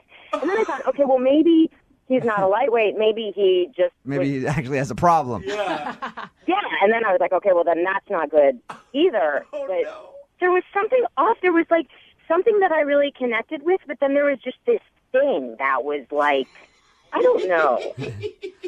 But you still went in for the kiss at the end of the night. Like, oh, my God, did he tell you that? Yeah, he said you guys had a little bit of a kiss. Okay, so let me tell you something. I have a cardinal rule, and it's that I have to kiss on the first date. Nice. Okay. You know, then you kind of know. Like, well, you don't really know, but, like, it just, at least it gives you, you know, that feeling of, like, okay, should I pursue this, or should I just, like, no way. Right. But, oh, my God, when he started kissing me... Wait. Can I jump in here before this gets any more humiliating? No, Todd, you got to be quiet for a second. Courtney, Todd's on the phone, but first, we want to hear what you were going to say about the kiss. Todd's on the phone right now? Yeah, don't worry about that, though. Tell us what you're about to say. What do you mean don't worry about it? Oh, my God, I'm humiliated. what was the first kiss like, Courtney? Please. Oh, God, no, I can't tell you. Yeah, you God. Todd, I'm so sorry. Wait. I want to know what you're going to say. Can I please explain this? No, Todd, you can't say anything right now. I know I told you before you could jump in whenever you want, but now I want you to wait. Well, all right. I have already gone this far, so I might as well just be honest with you. It felt like a Labrador Retriever was licking the side of my face, like gumming my cheek. Nice. Oh, no. It's a good visual. Yeah. Disgusting. Oh, my God. So, Courtney, on a scale of 1 to 10, how would you rank this kiss? The kiss? No, it's not. Can I please talk? Yeah, Todd, go ahead. I can explain. I don't know if you can. I'm sorry. I don't mean to be rude, but that's just, like, honest.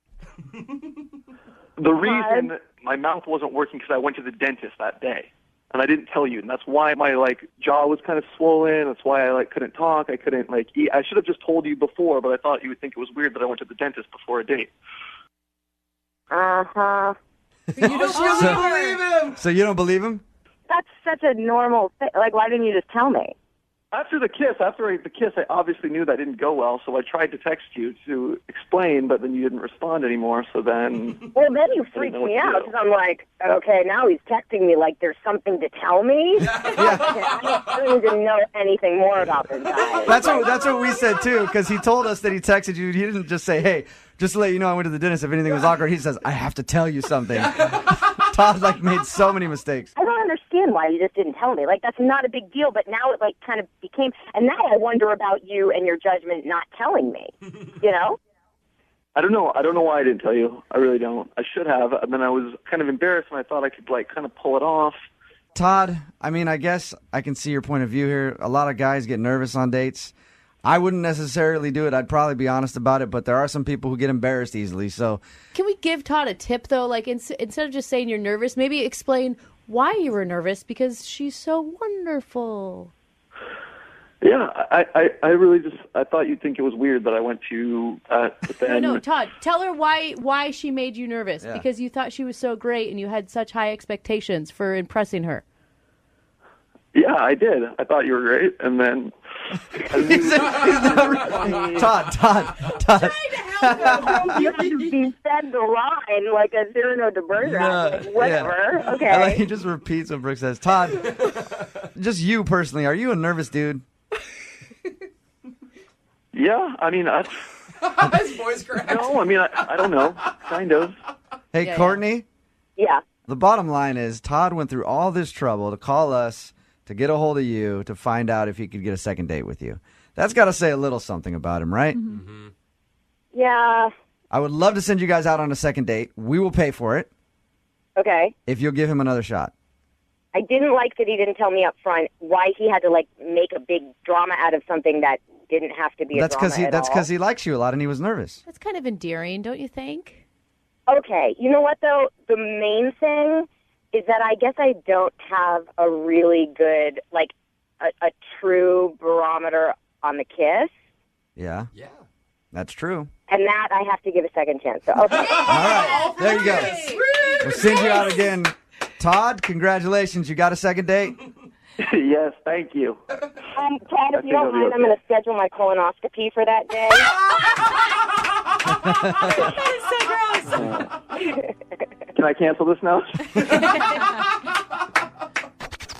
Stephanie is on the phone with us, and she wants to do a second date update today to call a guy who she met in what I could only describe as hell on earth. I'm talking about a candle shop. You don't If there is a hell, it smells like a candle shop. I can tell you that. No You talk about an instant headache. I can't stand in those places without wanting to vomit from all of the scents from the candles. But anyway, that's where she met the guy that she wants to call today. Hey, Stephanie, how are you? Hi, I'm good. How are you guys? I'm okay. I'm just having PTSD thinking about having stood in a candle shop before. Oh, come on. And pretty amazing that you picked up on a guy in a candle shop. What men are in those things? I actually thought the same thing. I kind of noticed him. I was a little curious what he was doing there, too. And, I got to say, he looks pretty clueless. He was kind of looking at the candles and smelling them and making faces that I'm sure you're making right now. Mm-hmm. So is he a candle enthusiast, or was No, I don't think so. Like I said, he seemed very out of place and kind of shy. So I decided to kind of go over and just see if he needed some help. Nice move. Yeah. We started talking, and he said he was trying to buy a candle for his mom. Okay. I thought that was so sweet, right? Do you think this guy is just trolling candle shops and making up a story about his mom Yeah, the whole just time? looking for women. It's pretty smart. Well, I mean, I guess it kind of worked, but no, really though, I helped him pick out a candle, and he went and bought it, and we both left the store, and that was it. He didn't ask me out or anything. Oh. But when he left, I was actually thinking that I thought he was pretty cute, and maybe it was a missed opportunity. And then actually a half an hour later, we ran into each other at another store in the mall. And In the bedding section of somewhere. You're just like, dude, this guy's buying candles and comforters. It's just a domesticated dude. surprisingly not, no. Okay. At this point, I kind of realized, why not just go for it. I was a little nervous, and I don't do this a lot, but I basically asked him if he wanted to hang out again. That's awesome. Oh, so you asked him out. Yeah, I asked him. I know, Nice. it's a little forward, but why not? Sometimes you gotta, make moves for yourself, right? Right, absolutely. Yeah, and it worked. It worked because he seemed excited about that, and we exchanged numbers. I just picture this guy calling his friends after, like, oh my God, you guys, I was shopping for candles, and then this really cute girl totally asked me out. Oh my God. What'd you guys do for your date? Well, I texted him first and asked him if he wanted to meet up, and he said yes. So I ended up choosing a restaurant to go to. Okay, so you guys did a full-on dinner. We did dinner, and we ended up meeting. It was a Friday night. I picked a restaurant that it had a nice feel to it, but wasn't over the top or not, crazy expensive or anything. It was moderate. We had a great time. The conversations were great, and it went a little longer than I kind of expected. So the next thing I knew, we had been at the restaurant for a little over 2 hours. But a lot of times that's a Whoa. good thing on a date, right? You're like, oh my God, we've been talking forever. Yeah, I mean, that's what I thought. It must mean that it's because we were just talking and we lost track of time because we were having a good time. And it wasn't just you talking, right? No, he definitely had his time to talk to. Okay. I allowed him to speak at certain points. But I thought that, maybe the night would progress. Maybe he'd come over, or maybe it would just be, to figure out when we would want to get together again. I don't know. But by the end of the night, he seemed a little, maybe like something else was on his mind, or he was a little upset or a little agitated. What was he doing to make you feel that way? When you can tell you're looking at someone and you can tell that they're looking back at you, but in the back of their mind, they're not with you. Right. By the end of the night, I just kind of got that feeling. And he wasn't talking as much. I was doing much more of the conversation. And Maybe he was thinking about some potpourri he had to pick up or something to go along with his candles. no, I don't know. He's kind of left it at that. And by that time, we were pretty much done with dinner. We said goodbye. We hugged, and that was it. And he made no mention of seeing you again. No, honestly, I expected to maybe get a text from him. If not that night, then at least maybe the next day. But now it's been a while, and I haven't heard from him even once. No candle recommendations from him? No candles. Nothing. No. Interesting. All right, well, No. we'll play a song, come back, call him, and get your second date update, all right? Okay, thanks. Okay, hang on. Moving 92.5. Brooke and Jubal in the mornings. Second date update. If you're just tuning in for today's second date update, Stephanie is on the phone with us, and today she wants to call a guy that she met in what I like to refer to as the land of the zombie boyfriends. Talking a candle shop. Candle shops, craft stores, Target on a Sunday afternoon. You see nothing but just dead-eyed boyfriends following their girlfriends around, waiting for death's sweet release. It's one of the worst places you could ever possibly be. Look at this, such an accurate description. But this guy actually doesn't have a girlfriend. He was just shopping for a candle for his mom, and they struck up a conversation, and she ended up asking him out. They went out to dinner, had some decent conversations. She says at the end of the date, he seemed a little distant, gave her a hug, and then walked out of her life forever. She hasn't heard a word from him. Are you ready to give him a call, Stephanie? Yeah, let's do it. And you really want to go out with this guy again? I do. That I really felt like we had an instant connection, and I really couldn't tell you why he hasn't responded. It's very strange to me. Okay. You want to date this guy so that you can make him your boyfriend, and then you can drag him to the candle store. And then he can buy candles for me. Yeah, see, He'll look be at dragging her. Yeah. You're a candle man. All right, here we go. I'm going to dial his phone number right now.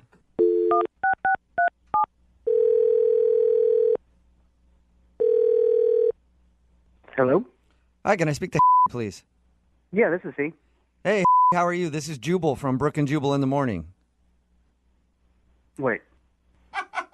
What? Have you heard of Brooke and Jubal in the Morning? It's a radio morning show. No. Oh, cool. Well, that's who we are. Okay. Do you want to know why I'm calling you? Yeah. We do a segment on our show called the Second Date Update. So you recently went out on a date with a girl named Stephanie. And Stephanie said she had a great time and then emailed us because you haven't been responding to her phone calls or text messages. So I said, hey, let's get on the phone and find out why he doesn't like you. Oh, no. Do you have a few minutes to talk to us about your date with Stephanie? He's shocked. I guess, but I'd rather not. And you are an honest person, aren't you? You can just give us a little bit of information. She's just really confused. Can you just tell her that I made a mistake and I'm really sorry? What kind of mistake did you make? You buy the wrong candle at the candle store? She told us about how you guys met. Okay, I'll talk to you, but you have to promise to not use my name. Whoa. Okay, I promise you we will beep out your name. Okay. Okay. All right? So what's the issue? Did you even like her? Yeah, she was cool. Okay. I like the pause before you said cool. It's like, she's, I think, okay. Yeah, no. No? No. Oh, she was cool. This is my bad. This is my fault. It's not hers. Well, that's Okay, good so news. she didn't do anything wrong. No. I did something wrong, and she's great. Whoa, okay. So what did you do wrong then? Okay, I'm going to tell you, but it's going to sound really bad. Okay. But it's not bad. It's going to sound bad, but it's not bad. Usually means it's bad. Like, I didn't ask her out. Like, Right. I ran into her later, and she asked me out. Okay.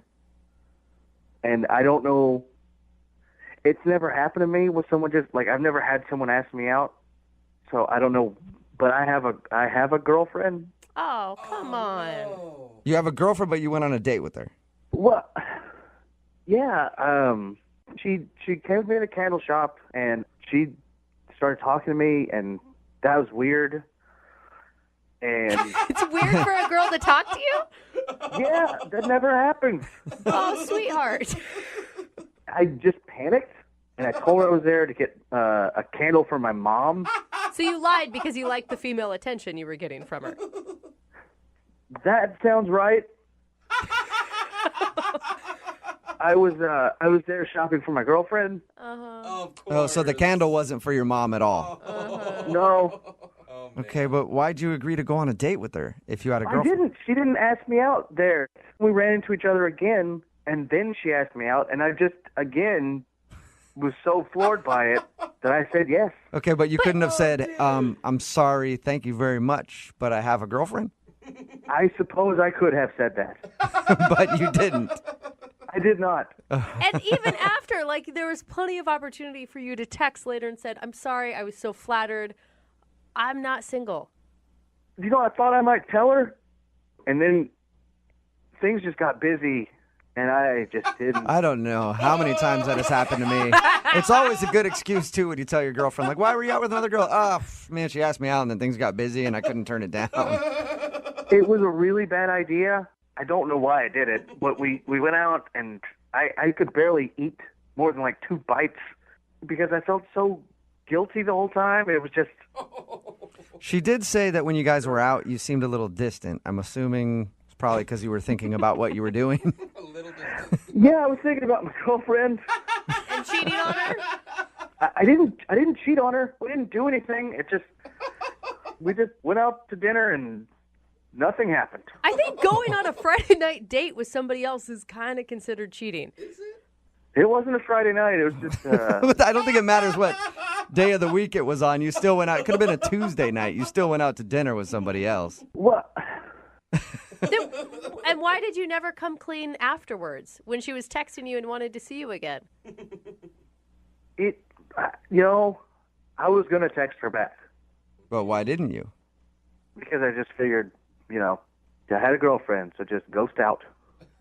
All right. Well, unfortunately, you can't completely cut her out of your life just yet because she's actually on the other line listening to this conversation right now. What? No. Yeah. No. Stephanie? Are you serious right now? You're in a What were you thinking? I'm bored. sorry. I don't even know what to say. It's my fault. It is not your fault. I'm so sorry. I don't care. You went out to dinner with me. That's a date. You didn't even think about how it would make me feel? Nope. No, I'm sorry. He's honest. Oh, my gosh. You didn't think about anything. Yeah, no. I just said yes to the date and then went out and realized, oops, I made a mistake. Boy, I wouldn't do that again. I am so sorry. You were great. Wow. You were cool. You were cool. Somebody really should date you. How dare you? If I was single, man, you're great. Is there any chance of you being single? How long have you been in your relationship that you're in? 3 years. Oh. Is this the first? Wow, I feel sorry for her. Is this the first time you've been out with another woman since you've been in your 3-year relationship? This was the first time a woman's ever asked me out. So I said yes for some reason. No idea why I said yes. That's the answer you have to Yeah, I mean, I kind of feel you a little bit, but you still should have told her you have a girlfriend. Do you want out of your relationship and you're just trying to look for a way to end it? No, and honestly, going out with her made me realize how much I love my girlfriend even more. Oh, come on. I'm sorry. You hear that, Stephanie? You helped save a relationship, I think. Oh, my God. Yeah. Is there any signs that he had a girlfriend, at all?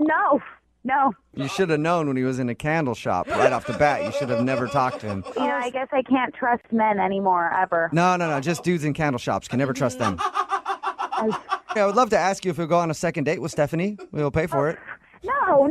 A second, are you really? No. I'm thank asking, you. not you, Stephanie. Deborah, you were great. If I was single, holy man, I would so go out on a date with you, but still not, though. Wow. So no second date. Are you going to tell your girlfriend about this? Yeah. Yeah, right. Come on. You're a better liar than that. Brooke and Jubal's second date update.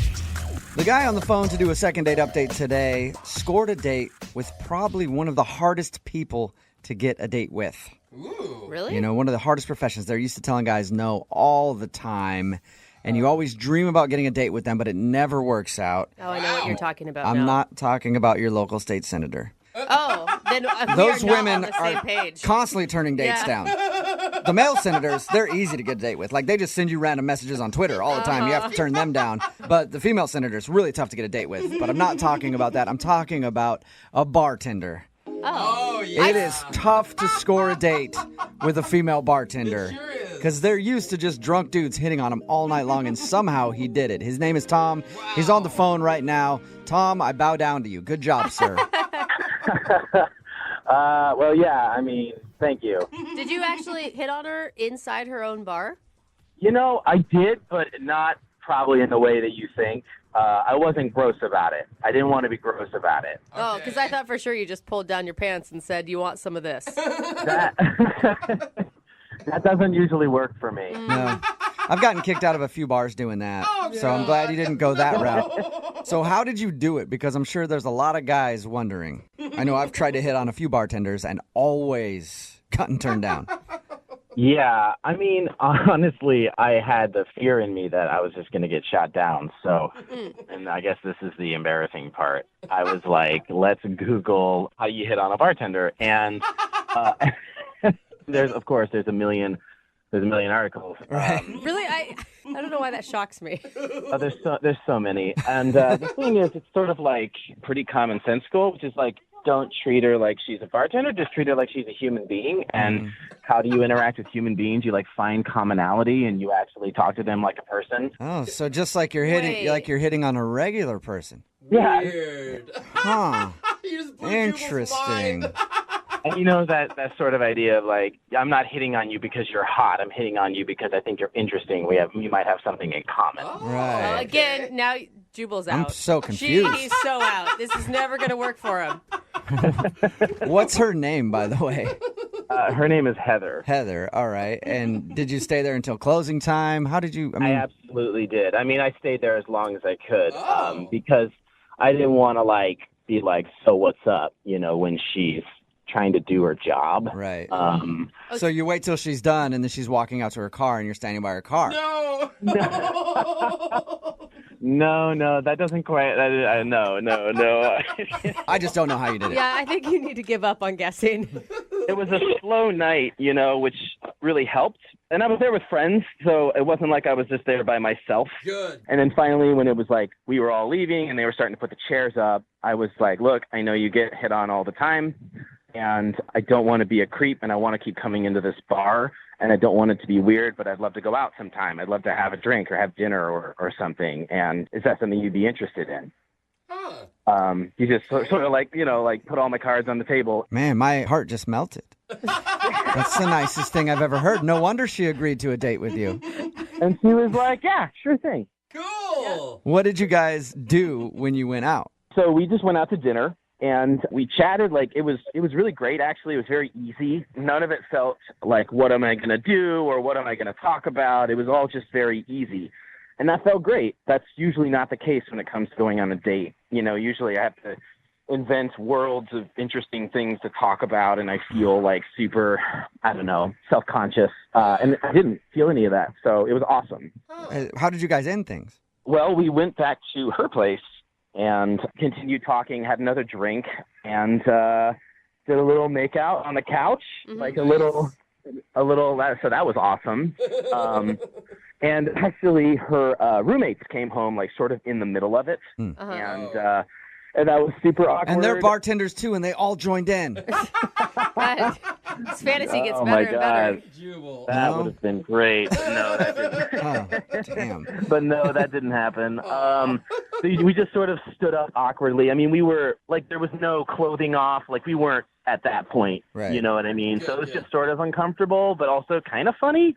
But that was a pretty good segue to the end of the evening. She's like, hey, my roommates are home. Like, I should hang out. And I was like, yeah. But then as she walked me out, we kissed again. So I was like, okay. I felt like if we lost any momentum, we sort of got it back in that moment. Right. You know what I mean? Well, that's great. Right, I mean, it sounds really sweet, to be honest with you. Like, It felt pretty great, to be honest with you. So why do you think she's not calling back now? I have no idea, and it's kind of making me crazy. are you showing up to the bar every day and just silently staring at her the whole time? No, I haven't been back to the bar, just for other reasons, just because I've been too busy at work. But I also didn't want to, like, show up and be like, hey... Creepy. Yeah, so I don't know. Like, I didn't want to mess up my relationship to that bar either, and so now I'm worried, like, I don't know how many things I've messed up, or if I've messed up anything. Like, she's a super cool person. Like, maybe she's just going out with somebody else. Okay. You know, and it could be totally fine. It's the not knowing part. It's really hard. How long has it been? It's been a little bit over a week. Okay. Right. You sound so normal and nice and respectful. Oh, thanks, guys. I feel like there's something that we're not getting. Like wrong with it? Yeah, I don't know. All right. Well, we'll figure it out. We'll play a song, come back, call her, and get your second date update, all right? That sounds great. Thank you. Yeah, man. Hold on.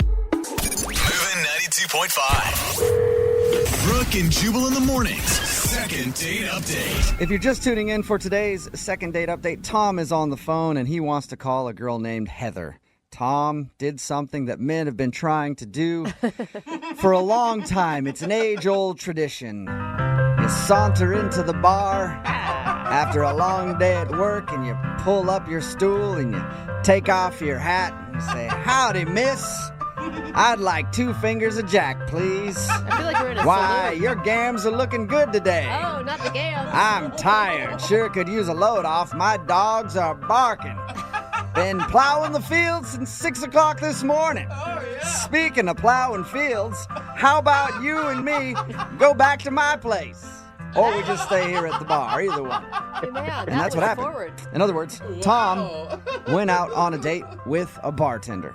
He got her number, they went out for dinner, and he says that they had a great time, even ended the night with a makeout session back at her place that was broken up at some point by her roommates coming back and ruining the whole thing. But she kissed him before he left, and then that's the last he heard from her. So we're about to call her right now and find out what went wrong. Tom, ready to go, Chief? Oh, yeah, ready to go.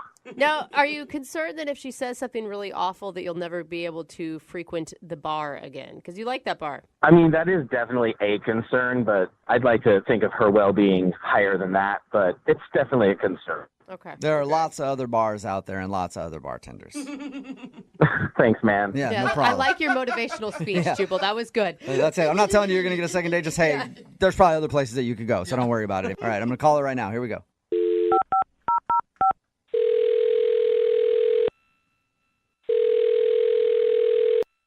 Hello. Hi, is Heather there? Yeah, this is her. Hey, Heather, how are you? My name is Jubal. I host the morning show, Brooke and Jubal in the Morning. Okay.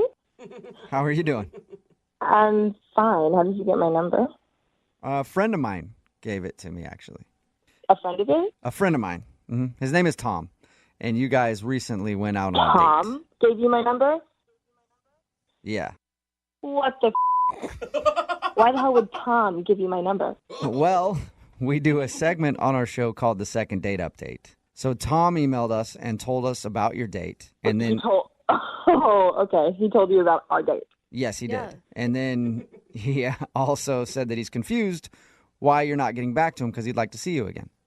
That's bullshit. I don't understand what the hell he's thinking. I am confused by your reaction. I think he didn't want to call you and ask because you've already proven that you don't want to talk to him because he's tried, I guess. So he thought maybe we could get you on the phone and be successful. Oh, he's okay. He sounded really nice.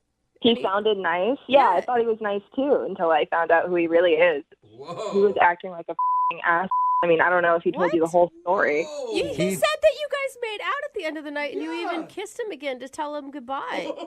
That was the biggest regret of my life. I swear to God, making out with that ass. Wow. What did he do? Because he sounded nice and he didn't mention anything about being a jerk on your date.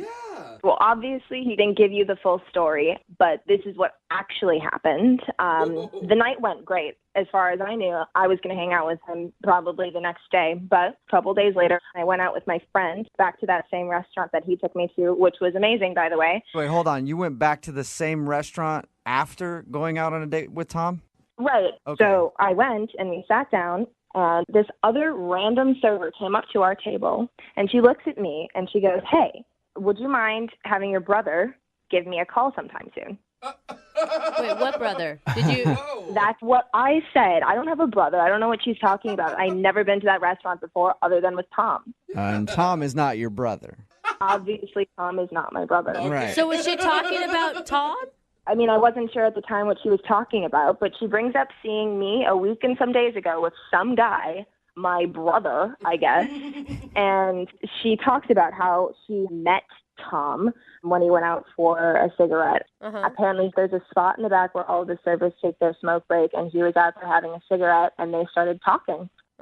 And she said that they had made out, and clearly they had some form of a connection because she was pretty upset that he hadn't contacted her about it, and he said none of this to me.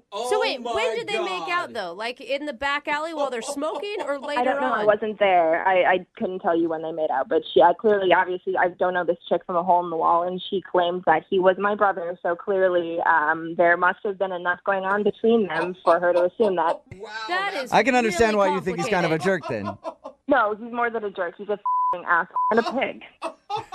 So The only reason why I didn't sleep with him is because my roommates came home. I was going to call him later, and then I find out when I went to the restaurant again that he actually was cheating on me. Like, what the hell? I mean, Well, I don't know if you can call it cheating because you guys aren't really together. I mean, I get it. It's low. Right. Cheating might not be the word, but it's the lowest blow, and it's a disgusting move, and I would never want to be with a person who claims that it's okay to be with more than one chick in one night. Oh, man. I like Well, you. Heather, I mean, every side has two stories. Would you like to hear Tom's side of the story? No, I actually don't want to hear his side of the story. I actually don't even have time to be talking to you guys right now, but thanks for giving me a ring. Why don't you tell him to never contact me Well, again? how about you tell him? Because he's actually on the other line listening and wants to talk to you. Are you kidding me right now? No, I'm not. So he's been on the line he's heard this entire thing? Yeah, you can say hi to him if you want.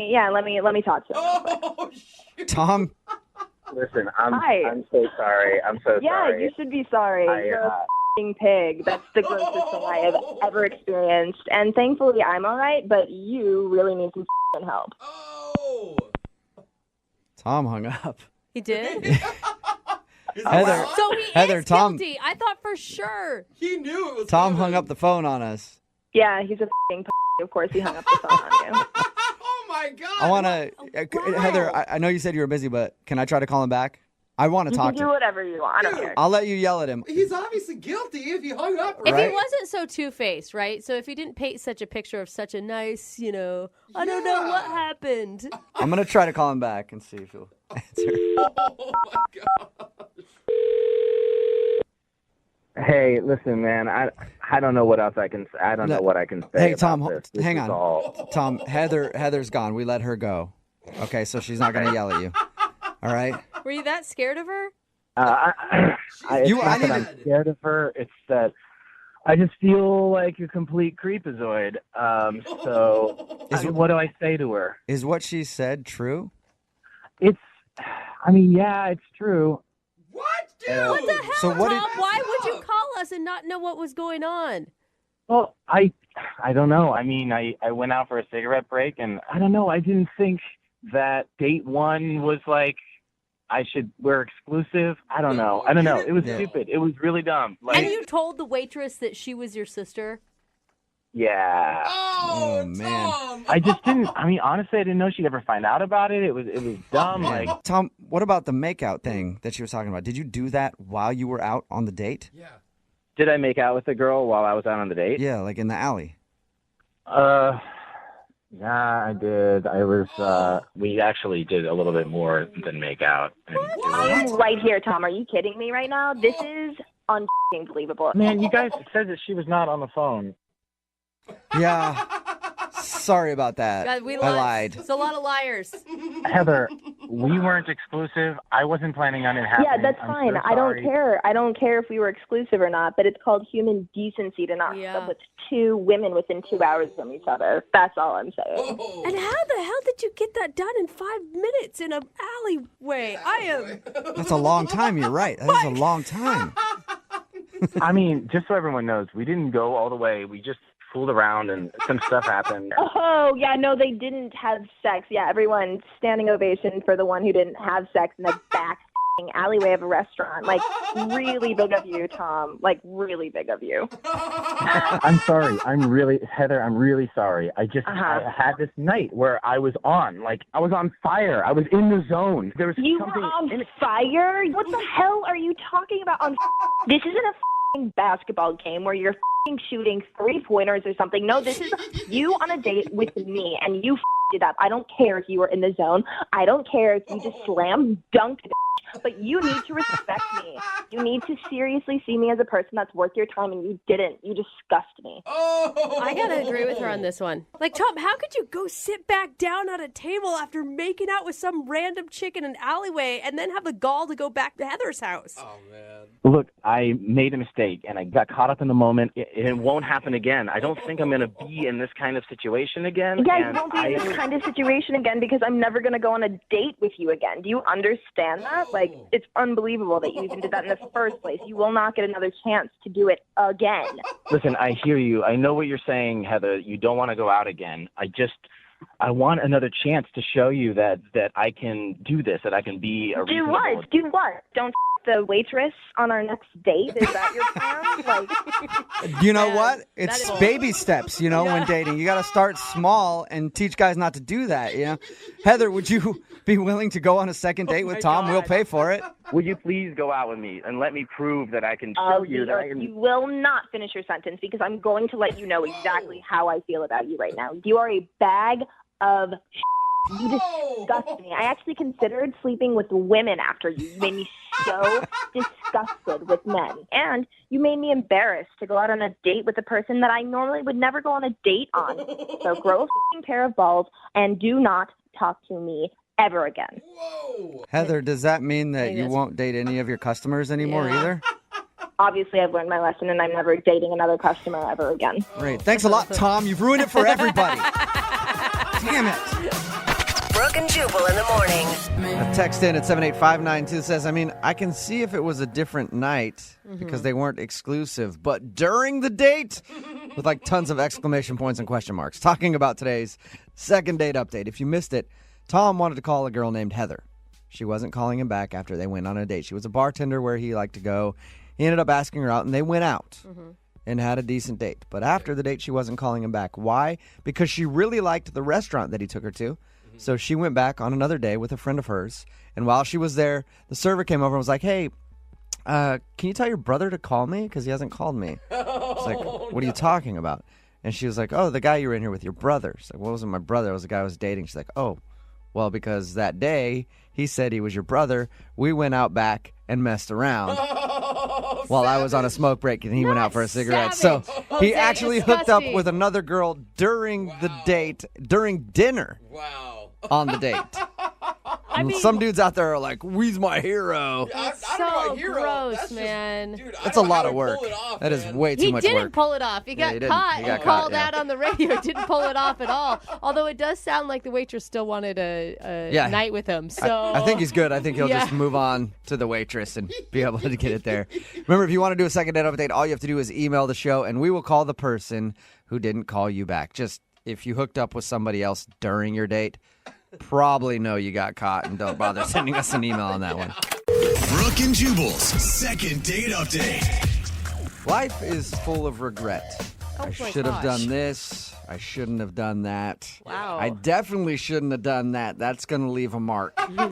You know, we all have them. And Kayla, who is on the phone today to do a second date update, has a regret. We'll get into that in just a second. But first, Kayla, how are you? Hey guys, I'm good. How are you? Good. Thank you for doing a second date update with us today. Why don't you tell us a little bit about the guy that you want to call today? His name's Johnny, and I met him online. I don't have a ton of free time, so I've been trying online dating because that just seems like, the best way to meet people. That's the But- easiest way to meet the creepiest people possible without actually having to go talk to them in a public place. For sure. Well, it's like you can kind of weed out some people, but, And was this one of the first online dates you went on? I mean, I've been on like 2 or 3 over the course of the time I've been on this site because I just don't have that much free time. So when I met this guy, Johnny, I was like, he seemed like a really nice guy, and I was excited because I actually had a time that could work for both of us. What'd you guys do when you went out? We just went out for drinks after one of my work days. I feel like weeknights are good because then you don't have that much pressure. I have something to do the next day. So in case it doesn't go well, I can get out of there. And what was your first impression of him? He was really cute, and he has this really great smile, and he went and talked to the host for us to get us some seats, and I noticed as he was walking away that he also has a really cute butt, so that was a surprise. That always helps. Yep, totally. And so you liked him. Everything was cool on your date? Yeah, he seemed really nice. The conversation was okay. It was not horrible, but it was a little bit slow. I figured That's a rave review. Not horrible. When I go to a restaurant, I love to get not horrible food. I know. I feel like we just didn't have an instant, click. You know what I mean? We were both nervous, and we'd never met each other before, and so it was fine. He was totally nice. It just wasn't instant spark connection. Okay. And that brings us to your regret. Why don't you tell us a little bit about what you're regretting? Okay, so we've been talking for a little bit, probably 15 minutes, and then he he noticed that I had a crossword puzzle in my bag because I do crossword puzzles on my commute, and it's just like, a fun way to sort of clear my head. But what was weird about it is that he noticed it and he mentioned it, and he was like, "Oh, huh, you must be really smart." Because you do crossword puzzles? Yeah, apparently. I didn't know you had to be super intelligent to do crossword puzzles. You could actually be an idiot and not get one question right on the crossword puzzle for all he knows. I think he just assumed that. Who knows? And I wasn't really sure how to take it. I thought oh no, maybe he's joking, But then he's like, well, I'm not really into reading. What? Yeah, I know. I totally kind of thought the same thing. He realizes that a crossword puzzle isn't a book, right? I would hope so, but then I was like, oh, to read books or anything, and he was like, no, I would just to relax and, not challenge my brain in my off time. And I was like, huh. I don't like to think unless I absolutely have to. Yeah, but then this is the weirdest part. He was like, I don't even like to vote. And he said it was because voting is too complicated and he has to read all of the directions. So he just doesn't like to use his brain at all. And by the way, it's a good thing he doesn't vote. I'm all for people who are uninformed not voting. And he's not saying he's not informed on the issues or he doesn't know much about the candidates. He doesn't vote because he can't follow the instructions of it. Is that not just so bizarre? It kind of blew my mind. That's weird. I was totally over him, and I left and whatever. So why do you want to call this guy back? He sounds like an idiot, honestly. I know, you guys, I've had friends in the past tell me they think maybe I'm a little too judgmental when I first meet people. And I don't know, 3 weeks went by, and I was like, well, he was nice, and he didn't say anything offensive. He just didn't really say much at all. So I was like, well, maybe he was nervous and he just made a mistake. And so I'm kind of thinking maybe I should give him another chance. You actually blew him off, and now you want to do a second date update to call him and ask him out again. That's never happened. Yeah, I mean, I don't know. I'm trying to be more open. So after your date, did he try to contact you and ask you out again and you just ignored him? Or have you guys not spoken at all? Well, he actually texted me a couple days later, and I just sort of ignored the text. I just didn't really know what to say. And so I feel bad about that, too, because there's no reason that I should just pretend he doesn't exist, I'm so confused why you feel bad. You called the conversation not terrible, and then you feel bad that you rejected a guy who says that he doesn't vote because he can't follow the instructions. Well, yeah, I mean, I don't know. I feel it was kind of a snap judgment on my part. I feel bad, and I'm a second date wouldn't be horrible. I've gone out with some other real jerks since him, and what's the worst thing that could happen? He's a totally nice guy, and maybe he really just has a really great sense of humor, and he was just kind of testing me, So basically, after going out on a few dates, your standards have been lowered, and now you want to ask him out again. I mean, hopefully not, but a second date would help me figure that out, right? So after you blew him off, oh my God, when you guys went out and he texted you and you just ignored him, have you tried to ask him out again since then, or is this going to be the first time that he's hearing your name since you guys went out? I did text him a couple days ago, but now he seems to be ignoring my text. So the tables have turned. Yeah. All right. Well, we'll play a song, come back, call him, and get your second date update, all right? Okay, that's awesome. Thank you. Hang on. Moving 92.5. Brooke and Jubal in the mornings. Second date update. My only hope for today's second date update is that the guy, when we call him, he's actually able to figure out how to answer a phone. Because he sounds like one of the dumbest people on the planet. And for some reason, Kayla really wants to call this guy to go out on a second date with him. If you're just tuning in, Kayla is on the phone. She told us about a date that she recently went on with a guy named Johnny. They hung out for a while. The reason that I'm making fun of Johnny is because he saw that she had a crossword puzzle in her bag, and he's like, I don't do crossword puzzles. Those are for smart people. And then he also said that he doesn't vote because he can't figure out the instructions on how to vote. Not necessarily I'm not up on the issues. I just can't figure out how it works. Yeah. And after that date, she blew him off because of that. Yeah. And that was like 3 or 4 weeks ago. And because she's gone out on a couple of other dates with people who are even worse than that, now she wants to get this guy on the phone and ask if he'll go out with her again. Kayla, I'm about ready to dial his phone number. Any last words? Wow, you really paint a picture of me being like the most desperate person in the world. I didn't really have to do much painting, Kayla. You kind of did it for yourself. And to make you feel better, it's just more of a sad testament to the state of online dating, I think, than anything else. Maybe I just described it worse than it actually was. He was a nice dude. He was cute. I want to see him again. Okay, I'm going to dial his phone number right now and get him on the phone. Here we go.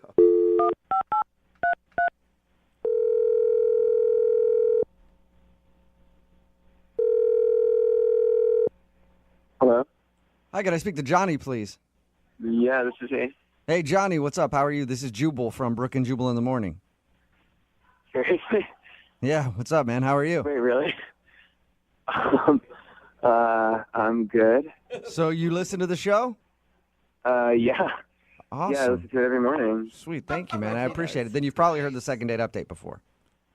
Is that why you're calling me? Yes, that is exactly why I'm calling you, Johnny. Okay. I know how this works. I know you have someone on the other line, and just tell Leslie that I never want to see her again, and that she's a Whoa! Well, that's interesting. I can tell her that. Sure, Johnny. Hello? Oh, Johnny's gone. Did he hang up? That Leslie girl sounds terrible. Who's Leslie? I don't know. Kayla, is there a Leslie that you didn't tell us about? What? Do you know who Leslie is? I have no clue who Leslie is. It has to be some other girl that he's doing online dating with or something. Yeah. But, like, who would even say that? I have no idea. So he didn't bring up a Leslie on your date or anything? No. Okay. All right. Well, I'm gonna see if I can get him back on the phone then, and let him know that Leslie's not trying to get a hold of him. Kayla is. All right. Okay. Hang on.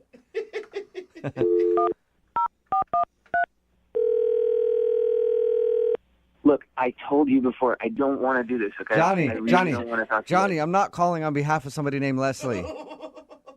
No, Jubal, I know that this is what you do. Like, I know this is like a thing that you guys do, and I just don't want to, I don't want to be a part of it. I'm not, Johnny, I promise I'm not messing with you. There's somebody other than Leslie that wanted to do a second date update. Yeah, we don't know who that is. We don't even know who Leslie is at all. She sounds terrible though. I don't believe you guys. Like, I don't, like. Okay, Johnny, how about this? Show, like, Okay, Johnny, hang on. Don't hang up yet. I'm calling because the girl named Kayla wanted to get a hold of you. Nobody named Leslie at all. Kayla? Yeah, do you remember going out on a date with somebody named Kayla? Oh my God. Yeah. It was about 3 weeks ago, 4 weeks ago, something like that? Yeah, that's what this is about. This is from Yes, this is about somebody named Kayla, not somebody named Leslie. God, is she listening to this? Kayla? No, Kayla is gone. Because, dude, I mean, we called for a second date update. She wanted to go out with you again, and then she heard you call somebody named Leslie a bitch. And she hung up and isn't interested in doing the second date update anymore, but I want to know who Leslie is now. Me too. Is it like some stalker you have or something? Really, like, honestly, you really don't. Like, it's a long story, and it is not a good time. Did Leslie happen before the Kayla date or after the Kayla date? It was after Kayla. Like, honestly, I just want to forget about the whole thing. It was really and like, I just want to move past it. You know. You don't have to tell me, but maybe if you do tell me, then I could explain to Kayla about the situation with Leslie and help her understand that, so that maybe she wants to go out with you again. Yeah. I mean, like, I could tell you guys, but like, I don't want you to go and tell Kayla because it's like a really weird story, and like, I don't want her to know that. I won't. I don't know. I won't tell her specifics about this Leslie girl. And she's got to be understanding. I mean, she said that she's gone on some pretty horrible dates from the same site you guys met on, too. Yeah, okay. At this bar, we drank way too much. We wound up hooking up in a Wendy's bathroom. And then she bit me, okay? Wait, she bit you when you're in the Wendy's bathroom? She bit me. I got stitches for it, and I'm just going to leave it there. Okay? Where did she bite you? You don't need to know. And so she bit you so bad that you had to get stitches. Yeah, so you see why I don't want to talk to her, right? I guess, yeah. Seems like you could have seen that one coming if you're hooking up with a girl in a Wendy's bathroom. Yeah, she's crazy. And now she keeps calling me and texting me. She won't leave me alone now. So that's what happened. Does that answer your question? Yes, it definitely does. That's So I interesting. won't give Kayla all those details. Thank you. You're welcome. I won't give them to her because you actually just did. Kayla is still on the phone listening. What? Oh my God. Oh my God. Oh my God. So awkward. Dude, you told me she wasn't on the phone. Did I say that? Yeah, you did. You did. You lied. Oh my. Sorry, Johnny. Yeah. What the hell? Is she serious? Are you serious Yeah. with this story? Are you serious? Are you saying that Yes. this actually happened? Yeah, that actually happened. And it does suck. I had to get stitches because of this girl. So Do you want me to feel sorry for you? I thought you were a nice guy. I am a nice guy. I didn't bite her. She bit me. I don't think that's what Kayla means, Johnny. I think Kayla means more like hooking up in a fast food restaurant bathroom with someone that you just met and everything. That was not my decision. If you think that I was in charge of that choice, then you are sadly mistaken. It wasn't your choice. She forced you? What are you talking about, Johnny? Oh my God. Take responsibility. Look, I do not want to go into it. It was a bad night. I would love to move past that. Oh, it's definitely right. alcohol's fault, I'm sure. How about you move past it by going on a second date with Kayla? Johnny, would you like to go out with Kayla again? We'll pay for a second date. Yes, I would. Oh. That would be great. She's the most sane person that I've been out with in a long time. And yes, I would love to go on a Awesome. second date. Kayla, congratulations. A successful second date update for you. No way. I am not going out with this guy again. You're changing your story. You're God. changing your tune now. Before, you were saying you thought he was sweet and you'd want to go out with him You again. guys, seriously, no way. No way. Really? Now that I know that he got bit in a fast food bathroom? No way. Are you sure? I am 100% sure.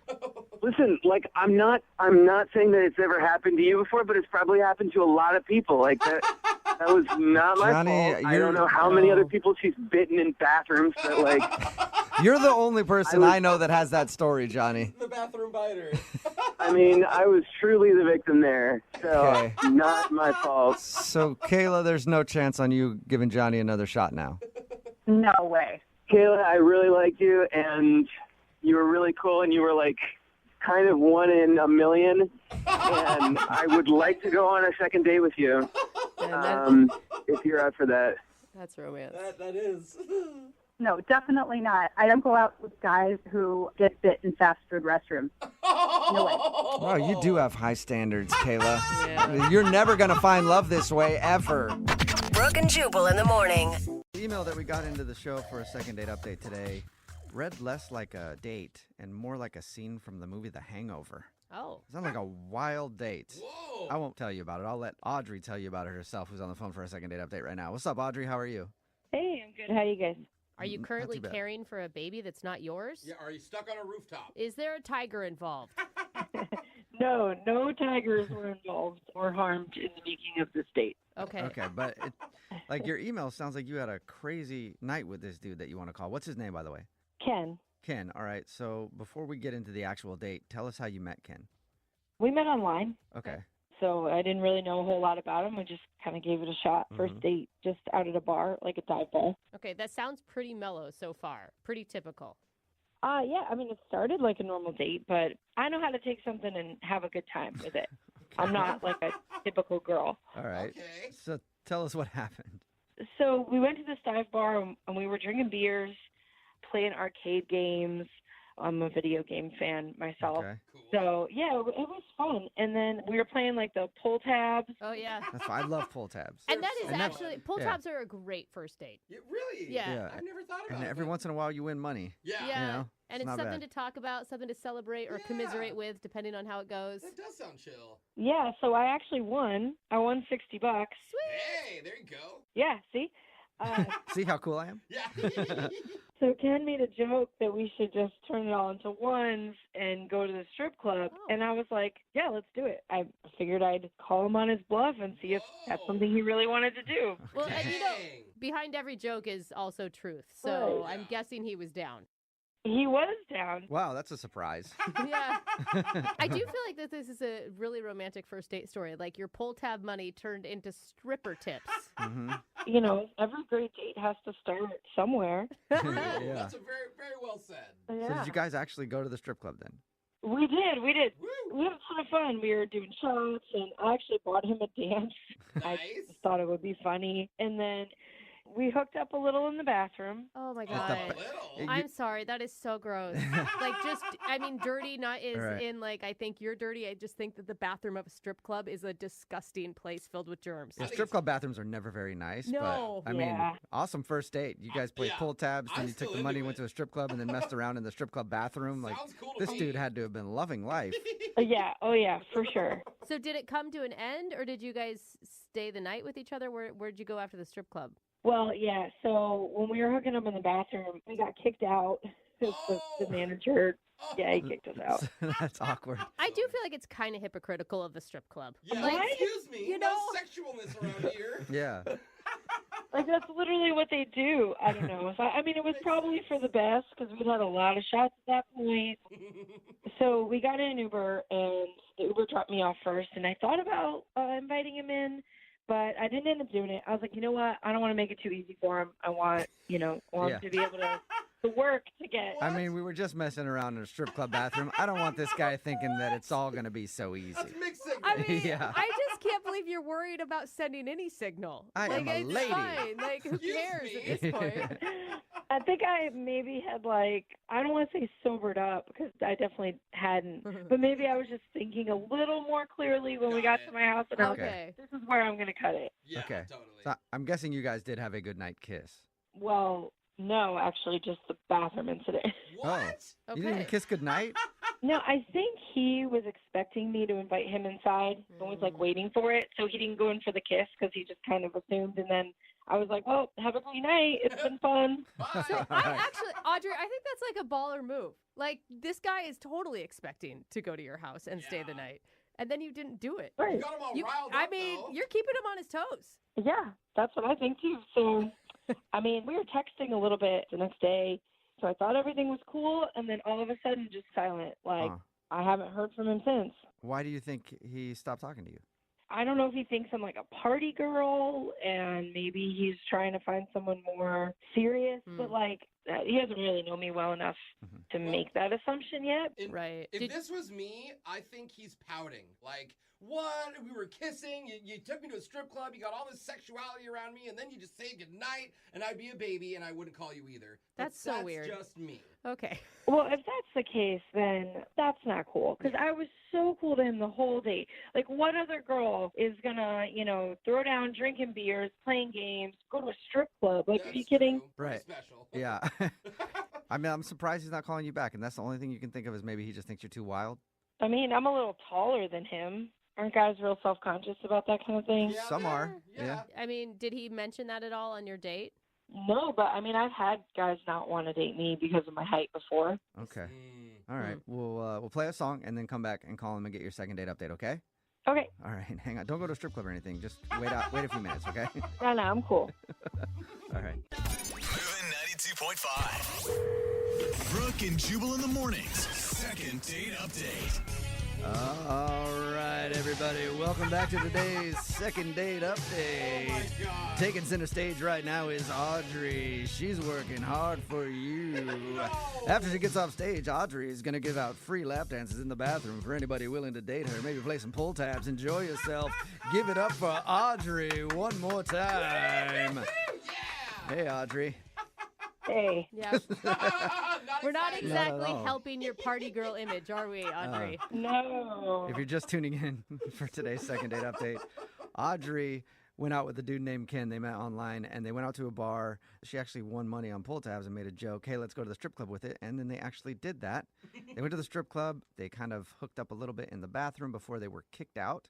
And then they took an Uber together. It dropped her off at her house first. Now he's not calling her back. They did text a little bit. And the only reason that Audrey can think of is that maybe he thinks she's too wild or the fact that she's too tall. I mean, did you think at some point that this guy could be boyfriend material?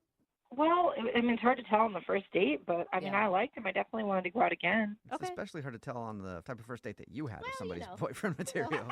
I was thinking maybe in the first half hour things were before you got wasted. Totally. Yeah, I mean, when we were talking, we really did have a lot in common. So Yeah. You guys both like strippers. You both like pull tabs. You both like playing video games. I mean, it sounds like a match made in heaven, really. Sounds like love. Yeah. I know, like, what guy says no to this? Apparently only Ken Yeah. right now. Well, I'm going to dial his phone number now, okay? Okay. All right, here we go.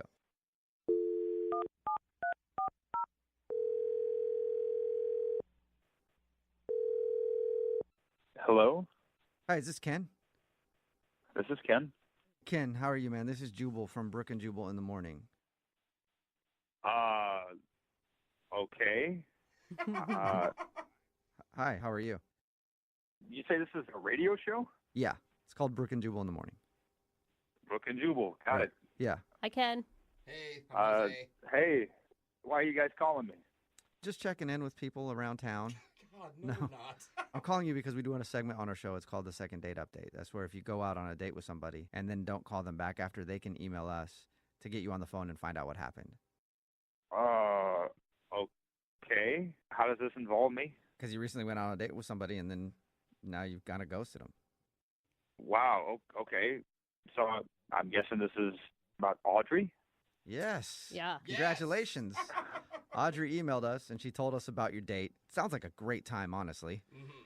Wait, Audrey told you about what happened? Like, what? Why would she do that? Because she wanted to tell us what a great night she had. Well, yeah, no, I mean, it was fun. I mean, she was cool. She was really cool. Why is your voice going up so high? You sound, I don't know, nervous, anxious? Well, I don't know. I mean, like, we're talking about my personal love life on the radio, I guess. So it's kind of weird. Yeah. That's true. That's true. I can see that. Well, if you say, okay, so you said that she was cool and everything, then why don't you want to see her again? No, I mean, like I said, she's pretty great. The date was almost perfect, but, it's just not quite perfect. Like, she's not quite my type. What? Ken, you realize no one is ever perfect. Like, if that's your standard, that will always disappoint you. Well, I disagree. I mean, look, she checks a lot of boxes. She's fun. She's kind of a wild night. I appreciate that. Like, check. Double check? Yeah, I mean, no. Is it because she's taller than you? She said that she thinks one of the things you might have been... I like tall girls. Girls my height are taller. I'm all in. Like, yes, check. Okay. She likes all the stuff I like. She likes, video games. We like a little bit of dancing, a lot of music. We have all this stuff She in likes common. strippers. Yeah, she told you about that too? Oh, my Yeah. God. Oh, my God. Yeah. Check that box. Wow. All right, well, yeah, I mean, she's honest. Check that box, too. She's honest. So what's the unchecked? If I got to be honest with you, and I feel like I'm kind of compelled to be honest here, I mean, she got to love baseball. What? I mean, if I'm looking for somebody to like that's like legit going to be, my partner, like my wife someday, like you got to check all the boxes. Like this is how it's going to be. So you think that this girl is perfect all except for she doesn't like baseball? Yeah, I mean, I want to say that's like a deal breaker with me, but it's a big part of my life. I mean, I got season tickets. I've been following since I was a kid. Okay. Wow. So, but she checks like every single other box you have. Pretty much, yeah. Just not baseball. Look, I'm missing my partner who likes baseball, and she was not it. But here's the thing, Ken. Listen, the man I married loves basketball. Like his whole family, college basketball players. They live and breathe basketball. I can't stand it. And you know what? It's okay. He can have his own interests. I don't have to be into everything. I got to be honest with you. I feel like he's settled. What? Ken, that's not what I'm saying. I'm saying it's healthy in a relationship to have different likes and different interests. Hey, she can like her own things, but the language of love and a lifetime of partnership with me is going to be baseball. I mean, it's baseball. That's it. Maybe you should date a baseball player. You ever thought of that? Can I just... I mean, that's a tough one, but I'm going to keep looking. I'm going to keep searching. Can I ask, Ken, why do you think she hates baseball?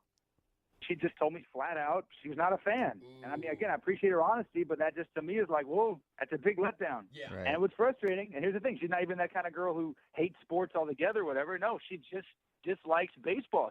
It sounds like you sound so stern about this. There's no way to change your mind here, Ken. Look, if she could just soften her own stance on it, maybe come with me to a few games, watch a few games together, just try it out. Let's ask her then. You want to ask her if she would be into trying to give baseball a shot for you? What do you mean? Like just like send an email to her? No, I mean talk to her right now because Audrey is actually on the other line listening and wants to talk to you. I'm here. I can hear everything you said. Oh my God. Baseball? Really? Okay, this is. I've been to baseball games. I've had people explain the sport to me. Audrey. I just think it's boring. Oh my God. sport. Okay, this is a lot right now. This is a lot. This is a lot. I know. I'm sorry to rock your world like that. You know. He doesn't know what to be more upset about. You go to a radio show and talk about our date, and then you mention you say baseball's boring. I mean, that's like sacrilege. I mean, that's piercing. That's like soul crushing. That's soul crushing. It's a hobby of yours. You're allowed to have hobbies. I'm allowed to have hobbies. Okay, first of all, not a hobby.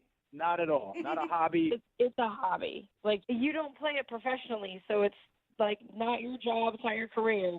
It's a hobby. You watch other people play it. Wait, now, hold on. Yes, I do play. I play in a rec league. I've been team captain of that team for 5 seasons. Oh my God. Team captain for 5 seasons. I bet you are insufferable on the field. Oh, come on. No. I play third base. That's right. Yeah. Everybody knows they're base players. Hey, that's what I call the hot corner, right? That's the hot corner. It is. Oh my God. Why are you wasting my time then if you have such a strict checklist that it has to me? Audrey, why don't you just give it a chance? Why are you so against it? Do you think this is the first time I've ever tried to get into baseball? Like, you're the first guy who's ever brought this up. I've been to games. I've tried to learn it, and then I just didn't really want to because it's boring. I have been told all the rules and explained how it's played. Do you realize how hurtful that is, Audrey? Like, it hurts. Hearing that word boring, it hurts me, like, to the core. Wow. Very painful. Yeah, I'm sorry that you had to hear that. But Ken, why? I mean, are you that desperate to have someone go to the games with you? Don't you have a buddy that you can take instead of a girlfriend? But I want a partner. I want a life partner to experience this life passion with me. It's a passion. It's part of me. Why couldn't you just say straight up, I won't date a girl who doesn't like baseball, and then you wouldn't have gotten my number in the first place? Right. I bent the rules for you on what a girl would typically do. You can't bend the rules, your very strict checklist for me, and I could be allowed to not check one of your boxes.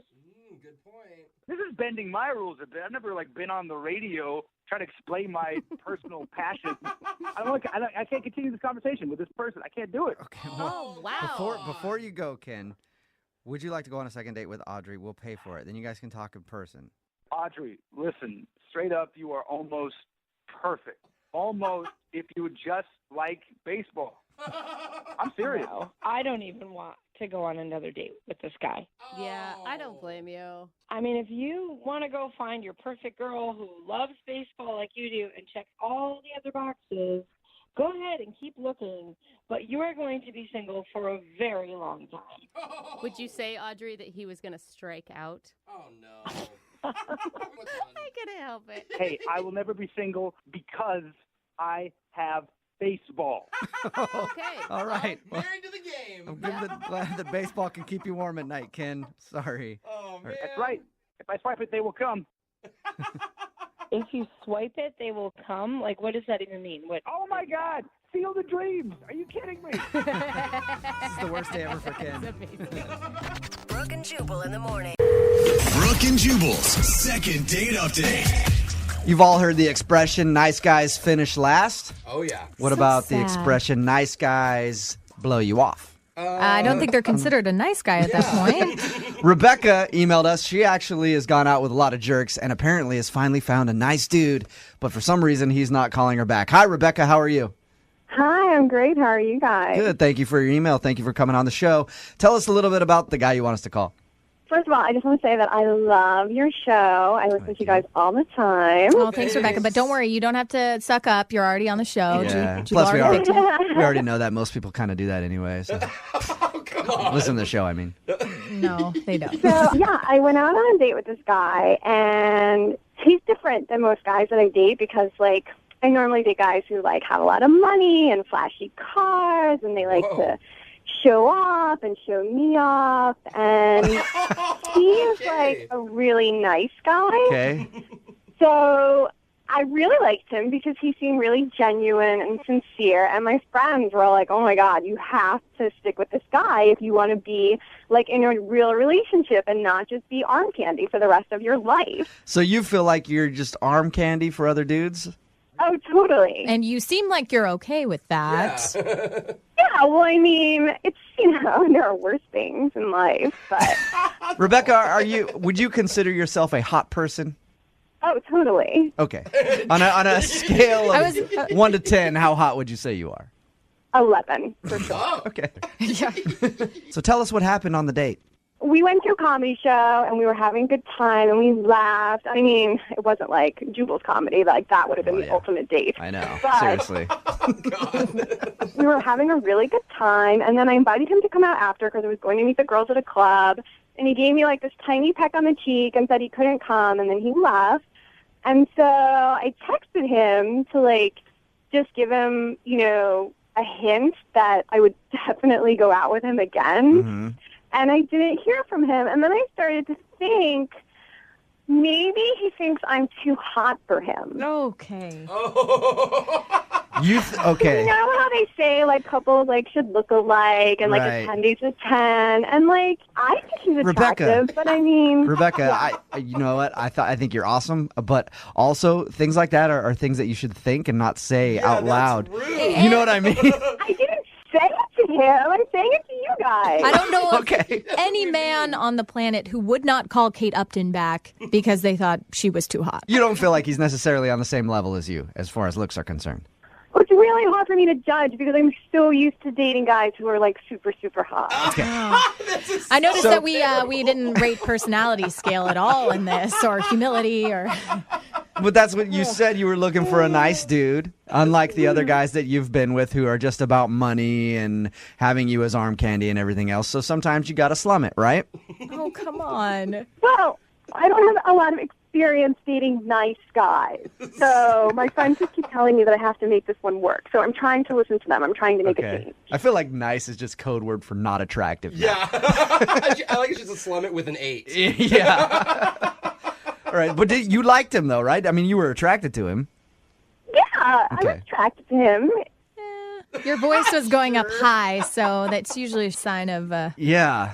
Like, he's not, like, a supermodel. He's, like, I don't know, like a B-list celebrity. Okay, make sure to hold on to those compliments if we get him on the phone. Yeah, the things that you're saying to us right now, you didn't say these to him, did you? No, not at all. I mean, other people kept coming up to me and to, like, tell me how great I looked, but, I mean, that always happens. And I ran into a guy who I knew, and he sent us drinks and was flirting with me, but, like, I didn't flirt back. Okay, well, that could be a turnoff if some other guy was flirting with you, especially if it's like a real hot, successful dude. Yeah, but, I mean, I was there with John, and I stayed with John, and I did not reciprocate the flirting. Okay. Good. And he turned you down, like, right after the comedy show, you said you were going out with your friends, and he didn't want to come along? No, I invited him. He told me that, I don't know, he couldn't, or he had plans or something, and he gave me a peck, and then he left. All right. Right there, that would make me think that something happened. Yeah. Because, like, if you're out with a hot girl and you have fun at a comedy show and she invites you to go somewhere, you're going to be like, yeah, sure, I'll come along. Absolutely. With her and her 6 girlfriends to a nightclub? I don't know. Well, maybe not, actually. All right, well, we're going to play a song, come back, call him, and get your second date update, okay? Okay. All right, just hang on. Moving 92.5. Brooke and Jubal in the mornings. Second date update. Rebecca is on the phone with us right now, about to do her second date update. Rebecca is very attractive. Rebecca knows that, right, Rebecca? Yeah. Doy. There's nothing wrong with a little confidence, but humility is also a good thing. Well, I'm not mean. I'm just pretty. That's true. Fair. Maybe the guy was intimidated by you, and that's why he's not calling you back. Now, to remind everybody, Rebecca went out with a guy named John to a comedy club. After the show was over, she invited him out with her and her girlfriends to go clubbing. He said he wasn't into it, gave her a peck on the cheek, and hasn't called her since. Mm-hmm. And he's like the first nice guy she's ever gone out with because Rebecca says that she normally just dates jerks who are into money and cars and just want to use her as arm candy. Rebecca, there's nothing you can think of that you did wrong on the date. No, I mean, I told you the only thing was that we ran into that guy I knew who sent us some drinks and was flirting, but I really hope that he's not the reason. Did you make it obvious that you weren't into that? Like you were on the date with John and you weren't flirting with the other guy? Yeah, I mean, I was sitting at a table with John, and he sent us both drinks like he knew we were on a date. But still That accepting is it. such a D-bag move, too, for that guy to do that. To just be like, hey, bro, here you go. I'll buy you a drink, too. Why not? Which means Jubal's done it at one point in time. It's very true. It feels really good when you do it, too. We're about to call John right now, see if we can get him on the phone and get your second date update. You ready to go? I'm ready. All right, hang on.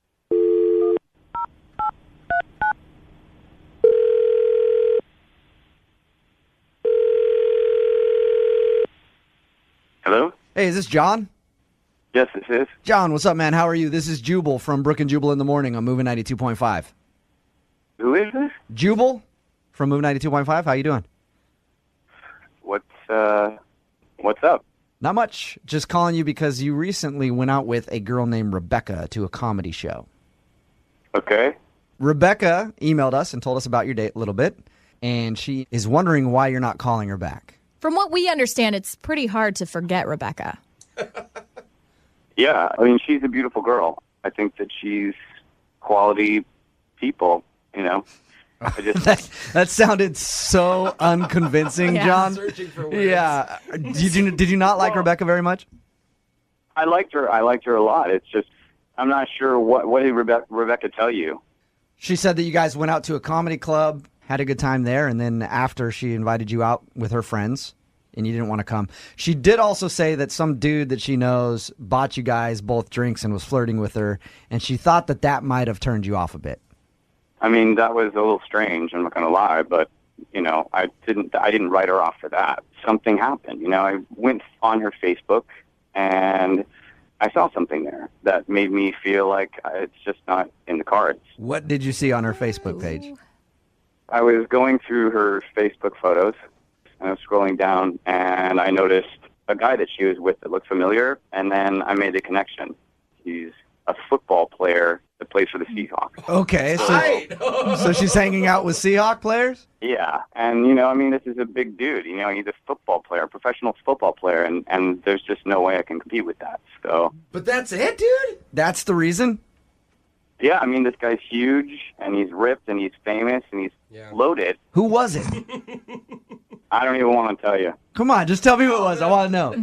No, dude, I'm not going to tell you. There's no reason for me to be putting this business out there. Yeah, don't make the man fear for his life. And also, you know, when we were at this comedy club, this comedian was up there joking about how white guy's junk is different than black guy's junk. You know what I mean? So you're like, so in your mind, you're like, I can't compete on any level. I don't have the money. I don't have the other stuff.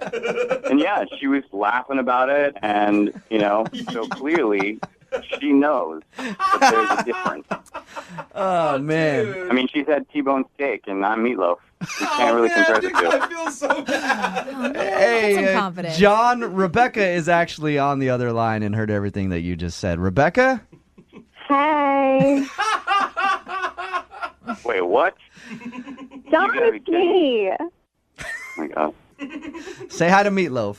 I just want to say that you really shouldn't think that I'm judging you just because I went out with a football player. I mean, yeah, he's ripped and he's fast and he's rich, but like you're nice, and I wanted to go out with you. But I mean, you understand where I'm coming from, right, Rebecca? You know, I feel like you're used to one thing and I'm the complete opposite, so I'm not sure we're a match. Come on.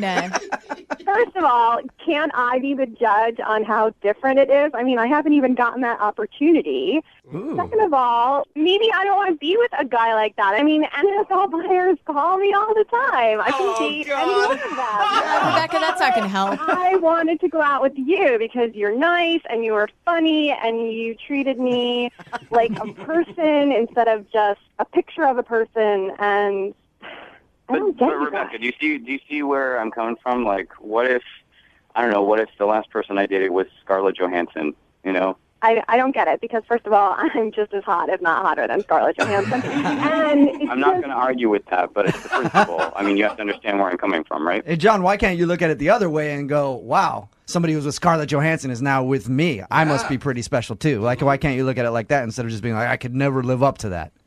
Thank you. Rebecca, you've slept with an NFL defensive tackle, and I just can't get that out of my mind. I can't get it out of mine now either. Thank you for the visual. That's not fair. I've slept with a lot of NFL players, and they're not all defensive linemen, okay? Rebecca, I don't think you said that the way you meant to. Yeah. I don't know how to feel here. John, I think you need some confidence. Do you not feel confident about yourself at all? I have confidence, but I think comparatively, I'm just not sure it's what she's used to. Everybody has a past, dude. Like, I mean... The guy was an all-pro defensive tackle. He knows what he's doing. I don't think having sex with a woman is quite the same as tackling a man. It depends. Depends how rough you like it. it. God. Well... Rebecca, you got your answer. Let me ask you real quick. John, would you like to go out with Rebecca again? We will pay for a second date. Give it a shot, Yeah, man. do it, man. I mean, come on. You might as well try it. Yeah. I don't think it's a match. Seriously? Yeah, like I said, Rebecca, I think you're beautiful. I think you're a special girl, but I don't think that we work together. Oh, my God. You have no idea what it was like with this other guy. I mean, he could have treated me like a football in bed, and you could treat me like a lady, and you're going to let it get in the way. I don't now I'm sure John is going to be fixated on that, Rebecca. You're getting tossed around like a football. I mean, I've got her number. If I build up some sort of mental block, maybe I'll give her a call. All right. Well, don't expect me to be sitting around waiting for your call, okay? Because it sounds like you have lots of issues that you need to work out. Plus, she's going to be pretty busy. Training camp starts soon. There's going to be a lot of guys in town to hang out with. Brooke and Jubal in the morning.